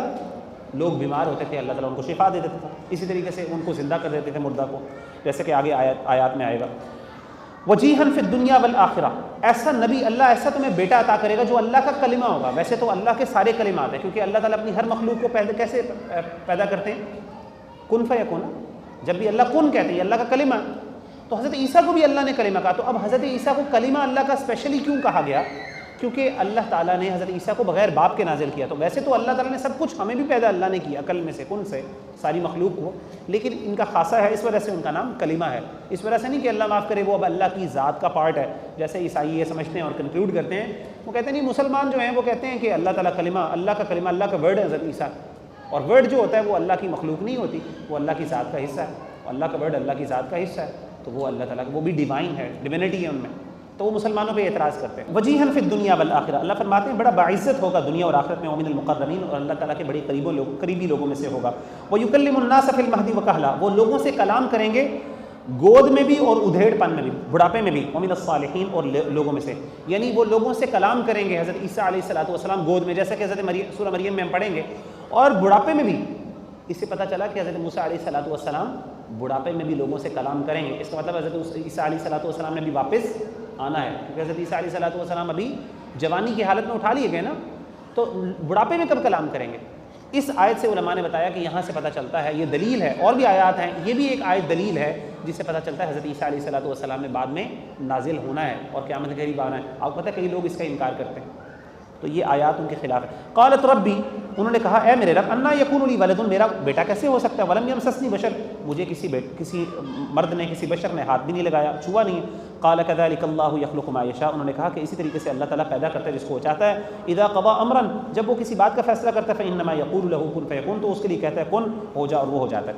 ویعلمہ الکتاب، اللہ تعالیٰ اس کو سکھائے گا، حضرت عیسیٰ علیہ السلام کو کتاب، حکمت یعنی انجیل اور حکمت، والتوراۃ، اور اس طریقے سے تورات اور انجیل، ورسولا، اور وہ رسول ہوگا، الی بنی اسرائیل، بنی اسرائیل کی طرف، انی قد جئتکم، اور وہ کہے گا یقیناً میں تمہارے پاس آیا ہوں، بآیۃ من ربکم، اپنی تمہارے رب کی طرف سے نشانی کے ساتھ، انی اخلق لکم من الطین کہیئۃ الطیر فانفخ فیہ فیکون طیرا باذن اللہ، میں تمہارے سامنے مٹی کا ایک پتلا سا بناتا ہوں ایک پرندے کی صورت میں، اور اس میں پھونک مارتا ہوں اور اللہ تعالیٰ کے حکم سے وہ زندہ ہو کے پرندہ بن جاتا ہے۔ حضرت عیسیٰ علیہ السلام اپنے موت سے بتا رہے ہیں وَأُبْرِئُ الْأَكْمَحَ وَالْأَبْرَصَ وَأُحْيِي الْمَوْتَى بِإِذْنِ اللہ، اسی طریقے سے میں پیدائشی نابینا کو اور کوڑی کا جو مرض ہے اس بندے کے اوپر اس کو میں ٹھیک کر دیتا ہوں اللہ کے حکم سے، وَأُحْيِي الْمَوْتَى اور مردے کو زندہ کر دیتا ہوں اللہ کے حکم سے، وَأُنَبِّئُكُم بِمَا تَأْكُلُونَ وَمَا تَدَّخِرُونَ اور میں تمہیں خبر دیتا ہوں جو تم کھاتے ہو جو تم ذخیرہ کرتے ہو اپنے گھروں میں، إِنَّ فِي ذَلِكَ لَآيَةً لَكُمْ یہ تمہارے لیے نشانی ہے، إِن كُنتُم مُؤْمِنِينَ اگر تم سچے ایمان والے ہو، وَمُصَدِّقًا لِمَا بَيْنَ يَدَيَّ مِنَ التَّوْرَاةِ اور حضرت عیسیٰ علیہ السلام نے فرمایا کہ میں تصدیق کرنے والا ہوں جو میرے آگے ہے تورات میں سے، یعنی ہر نبی اپنے سے پہلی کتابوں کی تصدیق کرتا تھا، اور اللہ کے رسول نے بھی کیا کیا، تورات اور انجیل کو، تو حضرت عیسیٰ نے تورات کی تصدیق فرمائی کہ میں تو تورات کی تصدیق کرتا ہوں، وَلِأُحِلَّ لَكُمْ بَعْضَ الَّذِي حُرِّمَ عَلَيْكُمْ اور تاکہ میں حلال کر دوں جو تم میں سے بعض نے تم نے اپنے اوپر حرام کر دیا، جو تمہارے اوپر حرام کر دیا گیا، وَجِئْتُكُمْ بِآيَةٍ مِّن رَبِّكُمْ اور میں تمہارے پاس آیا ہوں تمہارے رب کی طرف سے نشانی بن کے یا نشانی کے ساتھ آیا ہوں، فَاتَّقُوا اللَّهَ اور تم اللہ سے ڈر جاؤ، وَأَطِيعُونِي اور میری اطاعت کرو۔ یہ حضرت عیسیٰ علیہ السلام اپنی قوم کو خطاب کر رہے ہیں، إِنَّ اللَّهَ رَبِّي بے شک میرا رب اللہ ہے، وَرَبُّكُمْ فَاعْبُدُوهُ وہ تمہارا رب بھی ہے، فَاعْبُدُوهُ اس کی عبادت کرو، هَذَا صِرَاطٌ مُسْتَقِيم یہی سیدھا راستہ ہے۔ فَلَمَّا أَحَسَّ عِيسَىٰ مِنْهُمُ الْكُفْرَ جب حضرت عیسیٰ علیہ السلام نے اپنے حواریوں سے کفر کو محسوس کیا، قال من انصاری الی اللہ انہوں نے کہا میرا مددگار اللہ کی راہ میں کون ہوگا، قال الحواریون نحن انصار اللہ حواریوں نے کہا، ان کے صحابہ نے کہا کہ ہم آپ کے مددگار ہیں اللہ کی راہ میں، آمنا باللہ ہم اللہ پر ایمان لائے، واشہد بأننا مسلمون اور گواہ بن چاہیے کہ ہم مسلمان ہیں، ربنا آمنا اے ہمارے رب ہم ایمان لائے، بما انزلتا جو آپ نے نازل کیا، واتبعنا الرسول اور ہم نے پیروی کی رسول علیہ السلام حضرت عیسیٰ بن مریم کی، فاکتبنا پس تو آپ ہمیں لکھ دیجئے مع الشاہدین گواہوں میں سے، ومکروا ومکر اللہ انہوں نے چال چلی، ومکر اللہ اور اللہ نے بھی تدبیر کی، واللہ خیر الماکرین اللہ تعالیٰ بہترین تدبیر کرنے والے ہیں۔ انہوں نے آپ کو بتایا کہ یہودیوں نے حضرت عیسیٰ علیہ السلام کو قتل کرنے کی کوشش کی، اللہ تعالیٰ نے بھی ایک تدبیر کی اور اللہ تعالیٰ نے ان کو بچا لیا۔ یہاں پہ ہمارا 3 پاؤ یعنی 3 کوارٹرز یعنی پورا سپارہ ختم ہو گیا آج انشاءاللہ۔ تو یہ جو ہمارا جو تیسرے سپارے کا جو آخری رکوع ہے ہم کوشش کریں گے اس کو آگے کور کر سکیں۔ تو آج اقول قولی ھذا واستغفر اللہ لی ولکم فاستغفروہ انہ هو الغفور الرحیم۔ جزاکم اللہ خیرا، السلام علیکم ورحمۃ اللہ وبرکاتہ۔